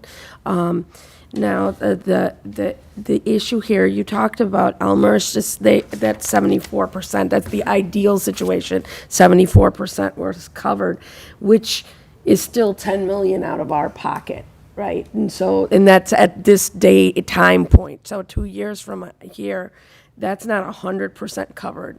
Well, actually, it is. So the question I didn't answer for you before was, about the funding for Phase 1 and like what happens. That's local funding. That is state only and that's guaranteed. So we will have an agreement. The village will sign an agreement with IDOT and with the ICC. Once that's agreement signed, that's in stone. That's guaranteed. And it's local funding. It's not dependent on federal. So maybe just refresh my memory. I was trying so hard not to forget that again. Okay. Yeah. And now I'm talking about Elmhurst. You said that of the funding you've gotten for an actual project, 74% is covered, which means that 10 million approximate, well, a little short of 10 million is out of pocket from Elmhurst. Now, 10 million is a lot for us as a village. It's very difficult for us to come up with 10 million at this point. So do we want to start a process if we can't come up with 10 million? That's the question. Well, that is the bet that every gambler asks themselves when they go to Vegas, right? And that's why I guess you hire an expert engineering company that does this sort of work. So you're right. I misspoke, and they are funded at 74% of that, right? But there are continuously additional, what I said, NOFOs, right? There are unpublished ones that come up. There are different programs, like they got carbon reduction funds. You got $8 million for that, right? So there are other things that come up and opportunities. IDOT just put out, they're not putting out their program fast enough. And Secretary Biaggi says, hey, help the locals. So there was 200 million or 290 million put out there for various projects. Glen Ellen, we submitted a contract, we submitted an application. So there might be another 1.5. This is what, this is how these projects work. These major capital projects, I don't think any of these towns have this kind of capital on hand. You have to leverage those federal and those other state fund sources. And you do that through people that do this on a regular basis. Trustee Sabri? Let's say, excuse me, let's say when your study is done, we're spending about $1 million for your study, and half of that is going to come from a state. What's the timeline on your study? Is it 2 year? 2 years. 2 year study, okay. After 2 years, let's say we go back and we get the funding for this phase 2. What's the total timeline for this project would be? We looking at 10 years, 15 years? No, so realistically, if we didn't have to do with some of these inefficiencies that happen, and the great thing about this particular project, you know, those two other projects, the UP is, and it is essential that you coordinate and you absolutely share your plans, because on those projects, they don't want to disturb their operations, and that's what's happening with those projects. Removing a grade crossing, they are going to be a friend to Villa Park. So they are going to be a facilitator in this project. So back to that, the actual answer, 24 months. Realistically, could you get that done in 18 months? Phase 1, yes, absolutely. We could probably expedite it. I don't want to promise that we're not going to have any IDOT navigational issues, you know. So that's, I think, 24 months, and then with the design, the controlling factor in final design is right-of-way acquisition. Villa Park does not have quick-take capabilities, so you have to go through a fairly long and drawn-out, and there will be property acquisitions at the Ardmore location. So that's where you get a minimum of 18 months, and you know, it just takes time, the negotiation process. So we're looking at 18 months. We're looking at 24 plus 24. months. There's Okay. 48 months, right? So the payment options for this project, the state gives us $500,000, and then your company, the village will be providing another $500,000. So For when phase do one. yeah, for the phase 1. So do we give you, what's the timeline on our payment option on this? This is what I'm getting at. And how would the state will be giving us that funding back to us? Let's say we spend $1 million now. So we would pay them as it occurs. So as we get their monthly invoices on the work occurred, we'd have to make those payments. On the state side, depending on how the grant requirements come in, most of these with IDOT, the moment we get their invoice, we pay them. We then turn around and request that money back, the 50% back from the state on those invoices. So this first contract is only for, well, it's up to, it's anticipated to take 24 months. We say that because, like I said, we don't know with IDOT, it can take some time. So it's a pay as we incur the expenses like any other engineering agreement. So it's no monthly, quarterly, or? We get billed monthly. Typically monthly, yeah. Based on the work performed. So as they perform work, we'll get billed for those hours. Say we're in a waiting period from IDOT and they don't really perform any work, we usually don't get an invoice, or it might be like a few hours as they're reaching out to IDOT to try to facilitate where those comments are at, where we're at in the process. But it's a monthly bill of the work occurred. We get those bills, we resubmit right away back to IDOT for the funding of our portion. So typically, we're looking at perhaps $40,000 to $50,000 a monthly bill? I guess I haven't really thought about that, to be honest. So yeah, I would say it probably divided pretty equally. I think towards the end, it'll probably be winding down. We'll be simply writing reports. But the process itself, we have 3 concurrent processes. We have preliminary engineering, we have environmental surveys, and then we have public engagement. So those 3 things, typically more robust in the front end.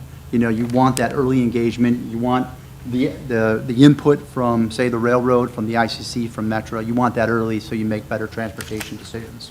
So the first 6 months, we're looking at perhaps heavy invoice, and then toward the end, light? Again, you have a certain, bandwidth, and you just can't do too much at any particular time. I think it's pretty steady, and then it would drop down at the very end. I think you can count on that in terms of, you know, your monthly billing, somewhere, you know, pretty steady. Trustee Constados? Yes, thank you. I got a couple questions. One, let's say that this vote does not go through. Can we, when we say with the grant that we have been told we can receive, can we reply why we're not accepting that grant? Like, give reason why that might then be able to give us a better chance in the future of then receiving the grant again with the situation that we have found out about today as far as our finances go? We can certainly try, but I don't, my previous experience though is once they give you your money for something, they usually are not looking to give you money again for that same thing because they don't trust your commitment. Okay. So yeah, we can provide reasoning. We could, if something occurs in other stances, obviously that can occur, but once they kind of give you funding, because that was the questions, Steve's in it every I have day. an answer. But the ICC is usually looking for commitment, and they don't want to give out money if that's not something like on a whim. If the village is not looking at, I think that's why we got the money, was, as Steve had mentioned, it's in our comprehensive plan, it was in our bike and pedestrian plan. So it was in a lot of the planning from the community that the community, that's one of the goals of the community is looking at grade separation. That's one of the goals of the ICC and the railroads is to separate. And that is one of the reasons I think we got the grant money. If this was not really on our radar and we just said, hey, we think it's a good idea, I don't know. I mean, I'm not with the ICC, Steve has more, but I don't think we would be as in a good spot because like Steve's saying, a lot of this is very competitive. A lot of this goes across scoring criteria. This project does check a lot of boxes and that's why it scored very well to get that funding. I guess I'm just concerned with the information that we found out today. So what I'm understanding is that to do the next phase, which is a study, correct? Next phase, well, this phase is what they call preliminary engineering. Okay. It's like getting, you know, we engineers like to use percents, right? We take the alternatives and concepts, we take them to about a 30% design level in phase one. In phase two, we prepare the construction documents. We take it from 30% to 100%.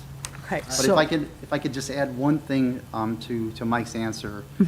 So I actually, you know, we work with the ICC all the time. They have a program that's similar to the village's own capital investment plan. They look out multiple years, and IDOT's multi-year program.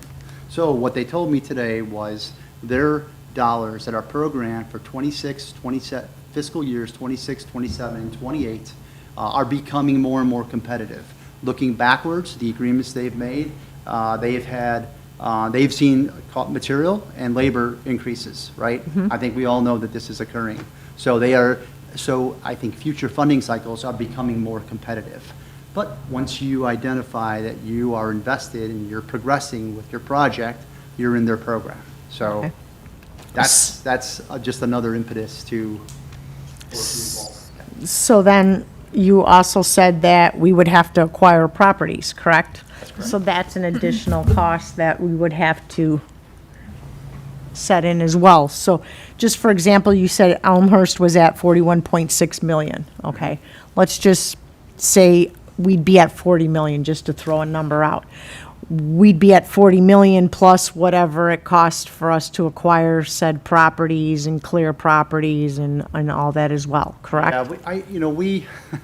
Yeah, so the feasibility study we did for you guys, our cost detail was $1 sign, $2 signs, and $3 signs. You know, we don't have enough money, but we know that these projects are somewhere between 25 and $45 million on average, right? There's some things that are pros for this project. The grade actually supports an underpass, and you know, frankly, just from our informal discussions and the outreach that Mike did to the departments, I think, and we even said that overhead pass, you know, I would think aesthetically is not going to be great, right? So that is it's a higher initial cost. It'll be less impacts to those properties, higher initial capital costs, less impacts to the properties. So it's too early to say that, but that's kind of why you do those things, the phase one study. So again, there's three things that move forward in NEPA: engineering, environmental, and public involvement. Transportation decision-making looks to all that and listens to the client to say, here, this is the information, this is what we heard from the public, here are the environmental impacts, here's your advantages. And this process goes, and we start thinking, oh, cost, well, trim cost, here's the decision. So we look to whatever we can do to kind of migrate towards that, keeping costs at, we'd love a free budget and just go nuts and make this the most beautiful thing that everyone loves, but that's not really feasible, so. Right. Just a point of clarification too. So when we say takes, there'll be some takes. We understand that. The phase one, which is in engineering, it's not a study. This is hard to put. We're taking survey, we're taking topography. Okay. I would probably argue that Steve's a little light with IDOT. It's probably not 30% design. We're seeing greater level of what they are actually requesting in the phase one, which is why the costs have escalated, because it's a lot more actual engineering. But that identifies what those takes are. So some of them might be is we have to look at alternative ways to provide access to some of the buildings. Some of it might be we just have to buy 10 feet of property, 5 feet of right-of-way.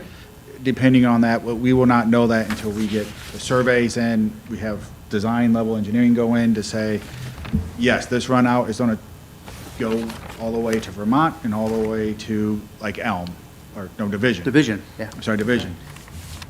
So we might have some properties on this side. However, on the east side, we maybe accommodate them through the parking lot. So they will have a backdoor access. Well, now that take is less. This side, maybe we do have to look at a building because there's no way to provide them access. That also could generate new economic growth, redevelopment, those sort of things too, as properties become, I think we're throwing out TOD, transit-oriented development. That's the other possibility on this. But we don't know until we get here, but we understand, like I said, we know this is a major investment. That's a policy. That's why it's being brought before the board.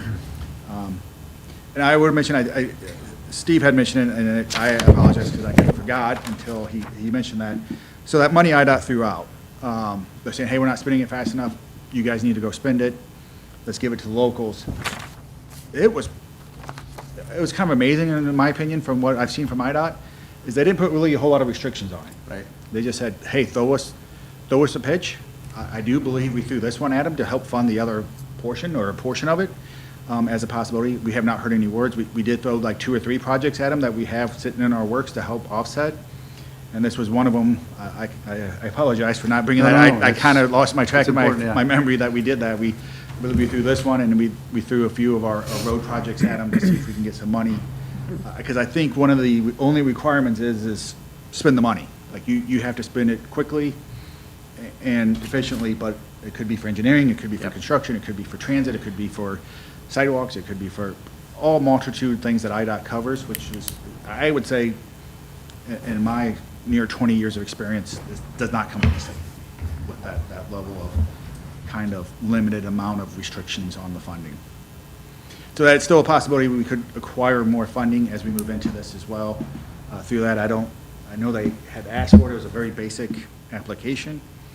I did not see any words on when they might award that funding or how it's getting awarded. But just, we did throw that one out there just in case of figuring if we can get this mostly paid for, the board would probably be in favor of the assumption that I had made. Is there any more discussion? Trustee Sabri. Over here. Do we have some timeline on this to make a decision, or do we have to make a decision today? No. Would I like you to make a decision? Certainly. Well, if it was a positive decision. No, that's what I'm saying, that we need some time to think about it. Yeah, no, at least. it's a lot. It's Okay. a lot. But I'm also, if you guys wanted to workshop something where you ask those questions, it's a complicated proposal. But I will say that it is well thought out, and we were very conscientious about, we took out renderings, right? Renderings can be very helpful when you engage the public. This is what an overpass looks like. This is what some kind of artistic fascia might look like. So you get that kind of. We stripped that down, but anyway, it marries up to what NEPA requires, and I think it's I think like Mike said, there's a couple components that could, with IDOT's approval, be pushed to phase two. And so maybe that's an option, but I don't know how we get IDOT, because in the past, we've asked them. Like, for instance, we read when we first did the contract for Elmhurst, we didn't include what they call a type, size, and location study, and that is basically plan and profile for the structures and for any major retaining walls, because there was an option you could do it in phase two. So we didn't write it into the phase one contract. They come back, we needed to get a supplement. They said, no, that's the way we like it. I'm like, well, that's kind of a poor reason, but they are the proxy for the feds, so. Trustee Kozar. I'd like to make a motion that we push this off to at least the next meeting. Okay. It's 20 after 11. We've got half of an agenda to do, and this meeting is going way too late. Is there a date certain, 28th? 28th?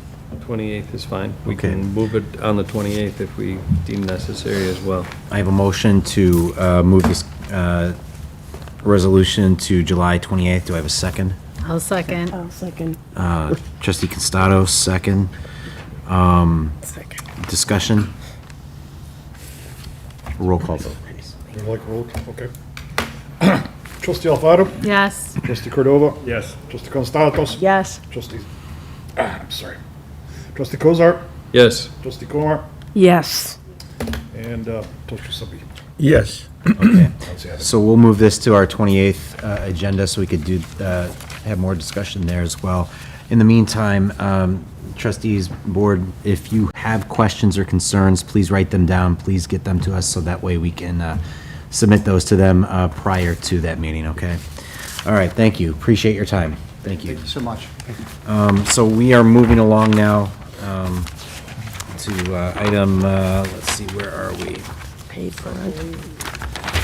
We are on 13B. Mr. President. Oh, yes. I would respectfully ask that we table 13B, C, D, E, F, and G until the next meeting, as it is 11:23, almost 11:25, and it is getting late enough to the point where we shouldn't be making decisions at this point in the evening. I second that motion.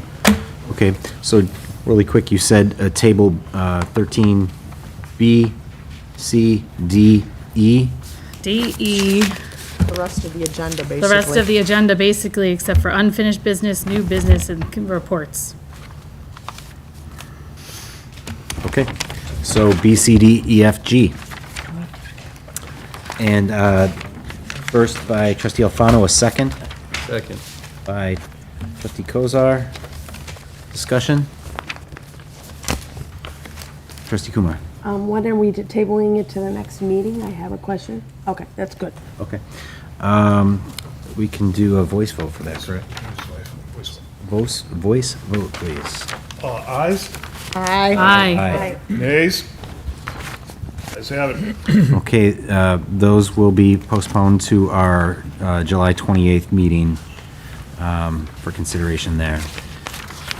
Moving along to item 14, unfinished business. Is there any unfinished business? Okay. 15, new business, FOIA report.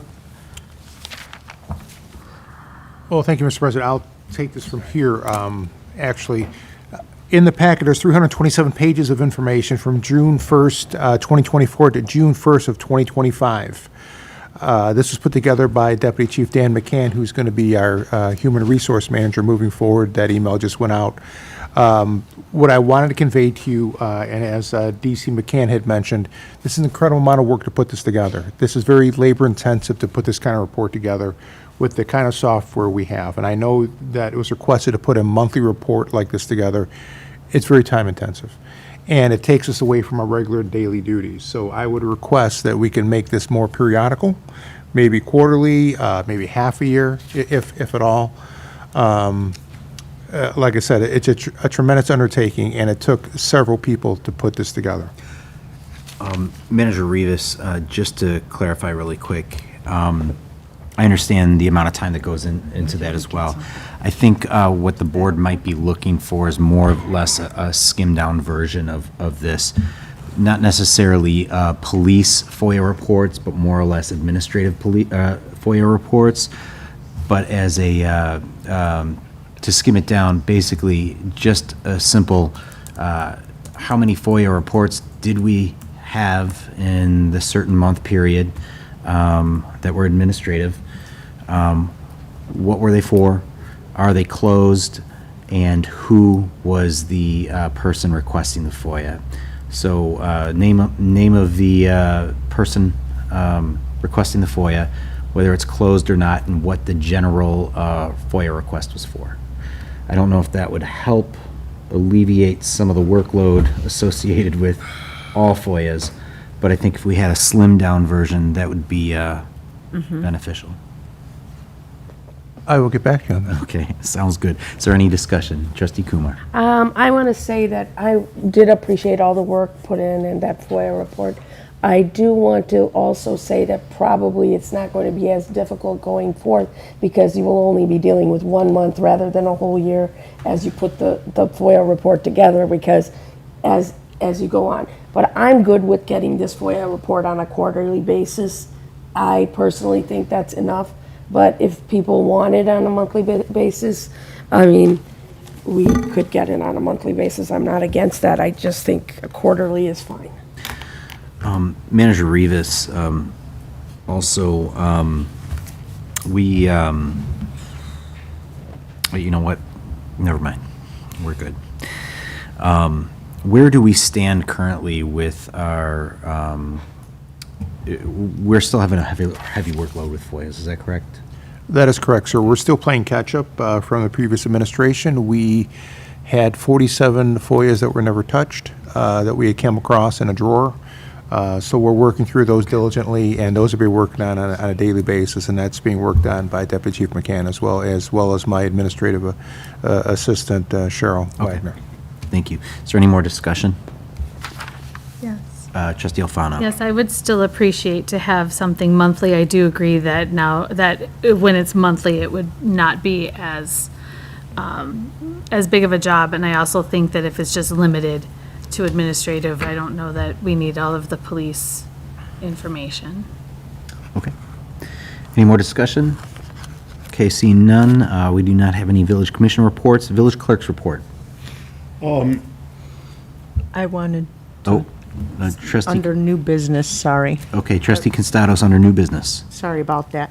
I just wanted to ask if we could maybe consider, I know that a lot of people have a hard time getting to coffee with the board on a Saturday morning, so I was wondering if we could consider maybe doing one a month in an evening time frame that would allow residents who can't make the morning on a Saturday, maybe come to an evening session as well.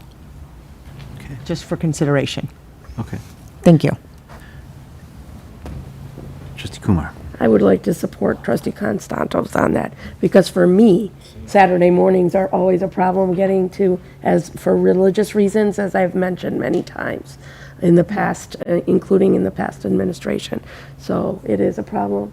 It doesn't mean that I have to be there. It's an informal situation, but I appreciate an evening time as well. Thank you. Okay, village clerk's report. We are currently missing multiple years of clerk records. We have just automated our minutes section here. All of the trustees have been given copies of the first drafts of the automated minutes. We're using a proprietary AI, so therefore there's no issues of release to the public of anything that is that. Okay. And that is all we have going right now, and we are currently working with our attorney to address all these issues. Thank you. Appreciate that. Okay, moving forward, we have village president's report. A couple of things really quick.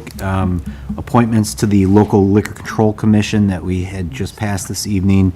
The membership involves 5 people, one including myself as the local liquor control commissioner. And then I will be appointing Joey DiTomaso, Stephen Tom King, Danielle Weiss, and Zach Wagner to those positions for the local liquor control commission. Before we wrap it up here, I would like to, first of all, You missed trustee reports. oh, you know what? Let's, Back that up a little bit. It's okay. let's go to the trustees' report. How's that? It's been a long night. All right, starting to my right, trustee Constados. Thank you. I'll try to keep it short. I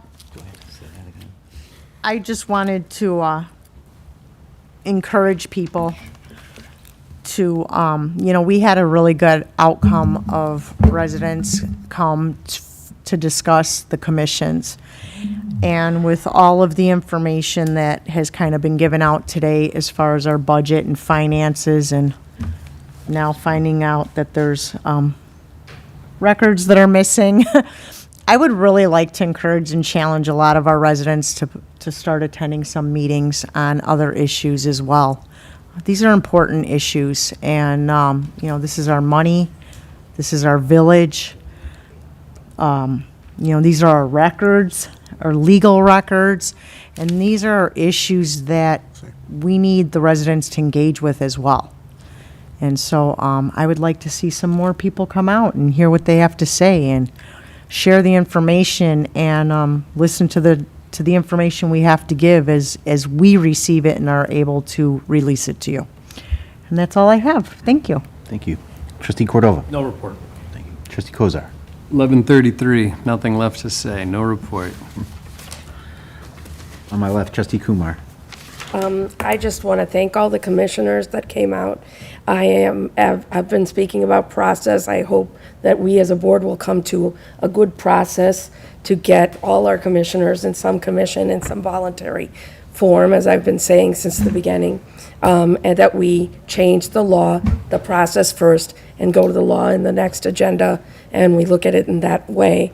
The cost of the loss of expertise is a problem. We really need to think of junior commissioners, because they are our backup, plan, and to sustain our commissions in the future. We really need to have one for each.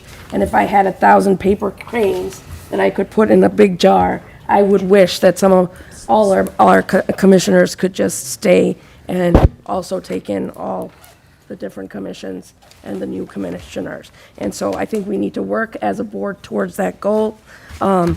There's no reason to kick out old members to bring in new blood. There's absolutely none. We as a board have the ability to bring in more, and we can make that decision. And I hope we come to a process. And I'm looking forward to working on that process. That's it. Trustee Sabri.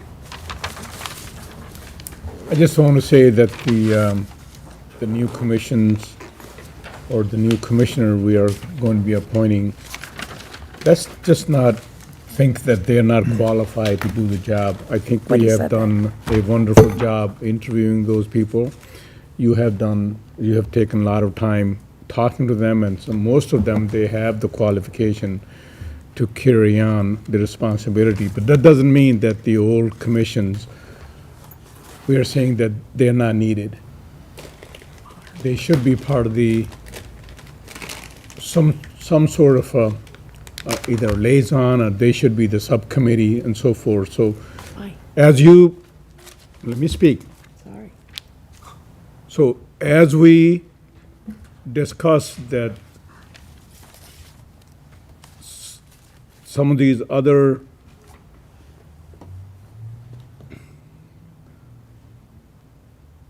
committees or the organization I belongs to, they work in thousands. They don't have 100 people like we have here or 50 commissioners that they are serving on the board. What I'm getting at is that what we have, when we change when we make a transition from one commission to the new commissioners, that doesn't mean that the old commissioner cannot be giving the advice to the new commissions. Excuse me. I'm just talking to myself, sorry. So let's not take that personal that we are dissolving these commissions. Those commissioners are very valuable. They have given a lot of time. But we need to consider the new commissioners, they're coming in, they also bring a lot of value to our new town and new ideas. So I think we need to have more discussions on that. Let's not just say that you guys are not valuable, you're not there anymore, but we need you. Okay? So please work with us on this. So this is not over yet. So we want to move forward, work together, and that's all I could say for now. Trustee Alfano. Thank you. As always, it's an honor and a privilege to represent Villa Park here from this seat, even during a time of change, even when you're questioned, even when you're criticized. It's still an honor and it's a privilege, and I don't take that lightly. Thank you for putting your trust in me. I want to congratulate our new Deputy Chief, Jim Zavara, and our newly promoted Sergeant, Eric Heyman. Their commitment to keeping our community safe was highlighted this evening, and they've obviously already had long-standing careers. Thank you both for all that you do for Villa Park, and congratulations again to you and to your families as you celebrate your career accomplishments thus far. I want to thank Mary from the Fund Commission for spearheading the opportunity for Villa Park to participate in the Waves of DuPage. I know that she had been looking for something that would put us on the map for a while, literally and figuratively. And she was able to do that with a quick phone call. She did that in a matter of weeks, got our involvement there. So thank you to the staff that made that happen as well. I'd like to request if we could get the presentation or those pictures to put online as well, just so people could see that. I know that we had some technical difficulties. And I'd encourage our residents to go to the art exhibit if you can at the College of DuPage. You'll see our commissioned artwork kind of featured in a hallway, but just the whole experience is really great. It's good for kids, it's good for you, it's good for the soul. You should go. It was really a good time. I would, as we're talking about engagement and we're talking about people coming and speaking to us and speaking their minds and speaking from their hearts, I want to encourage residents to not only read the agendas and don't read what people want you to just know about the agendas, but really read the agenda and read the packets. The packets are going to be long. You might be overwhelmed, but take a look at the packet and really take a look and see what it is that we're voting on. Some of it is confusing, some of it isn't. Just take a look. It's important to be involved in that process as well. I also want to remind residents, because there have been a lot of comments made today where there were a lot of assumptions made about everybody here on the dais, and I found that really disappointing. So I just ask for everybody to just take a breath and remind each other that we're not making assumptions, and if you don't know what the facts are, don't say anything. I just think that that's how you showcase who we are as Villa Park, what the best is in Villa Park. I also think, and this may or may not be appropriate, but after we've heard the discussion of the budget and where we are, and I felt the frustration for the budget very early on, I would really like to point out that it's Trustee Kozar, even before I've joined the board for years, I was for like a year and a half, 2 years, sitting in the chairs out there, listening to him say, I want a regular financial update. I want a regular financial update. I don't care what it looks like. Can you give me a monthly? Okay, could you give me a quarterly? How about an annual? I don't care. But he just kept saying it over and over and over and never really got it. So thank you for being persistent in that, because in the conversations that I had in joining the board, and I'd ask, why were you asking that? He'd say, read the packet. Start looking at numbers and you figure it out yourself. And I took that advice, so thank you for that. Earlier tonight in the COW, I referenced the commission banquet, and I'd just like to see something come of that moving forward for commissioners, whatever iteration that looks like. an appreciation celebration, so please keep that opportunity open. And I'm not sure if this is the time to ask this, but I would like to attend the upcoming IML convention, which is September 18th. I don't know what the process is, what you'd like that process to look like with our new village manager. But I would also ask that we have more than just one person attend from Villa Park this year.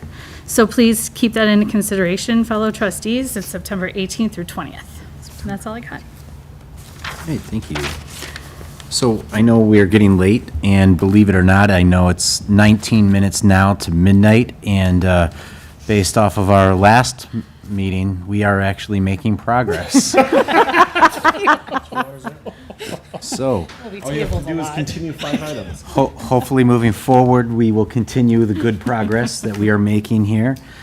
With that being said, I'll be short and quick. I just want to thank, first of all, JB Blankshame, Karen Roeder, Khalid Sabri, all of the village staff out there, and the VFW for hosting yet another great 4th of July parade for Villa Park here to celebrate our independence. With that being said, too, we had one of the participants on a float, Tony Giangreco, who was playing guitar. He's actually the drummer for the band American English. Outstanding performer, outstanding performance, but at the last minute, we needed to find him a ride where we didn't have a flatbed for him. And I just wanted to thank Corey over at Veterans Towing, who didn't really get any recognition, but played a huge part in allowing us to have Tony on his float. And Corey at Veterans Towing was able to help us donate one of his flatbed tow trucks so that way Tony could perform in 4th of July parade. So I just wanted to give another shout out to Corey at Veterans Towing. Thank you. And thank you for all the residents that came out to help celebrate our independence. That is all I have. Moving on to the village manager's report. Thank you, Mr. President. I want to congratulate Deputy Chief Jim Savara and Sergeant Eric Heyman. It couldn't come fast enough. Congratulate those two gentlemen. To give you a bit of a teaser for the next meeting, we have the parade winners, and we'll be announcing those on the 28th. And I am out, and I'm done. Excellent. Okay, so we do not have executive session unless somebody wants to. Heck no. Seeing none, I will move for a motion to adjourn. I'll take that. I'll make the motion. Trustee Cordova, second. Trustee Constados, we can do a voice vote. Voice vote. Voice vote. All aye? Aye. All nay? All right. Ayes have it. We are adjourned at 11:44 PM. Our next stated meeting is July 28th in 2 weeks at 7 PM. See you then.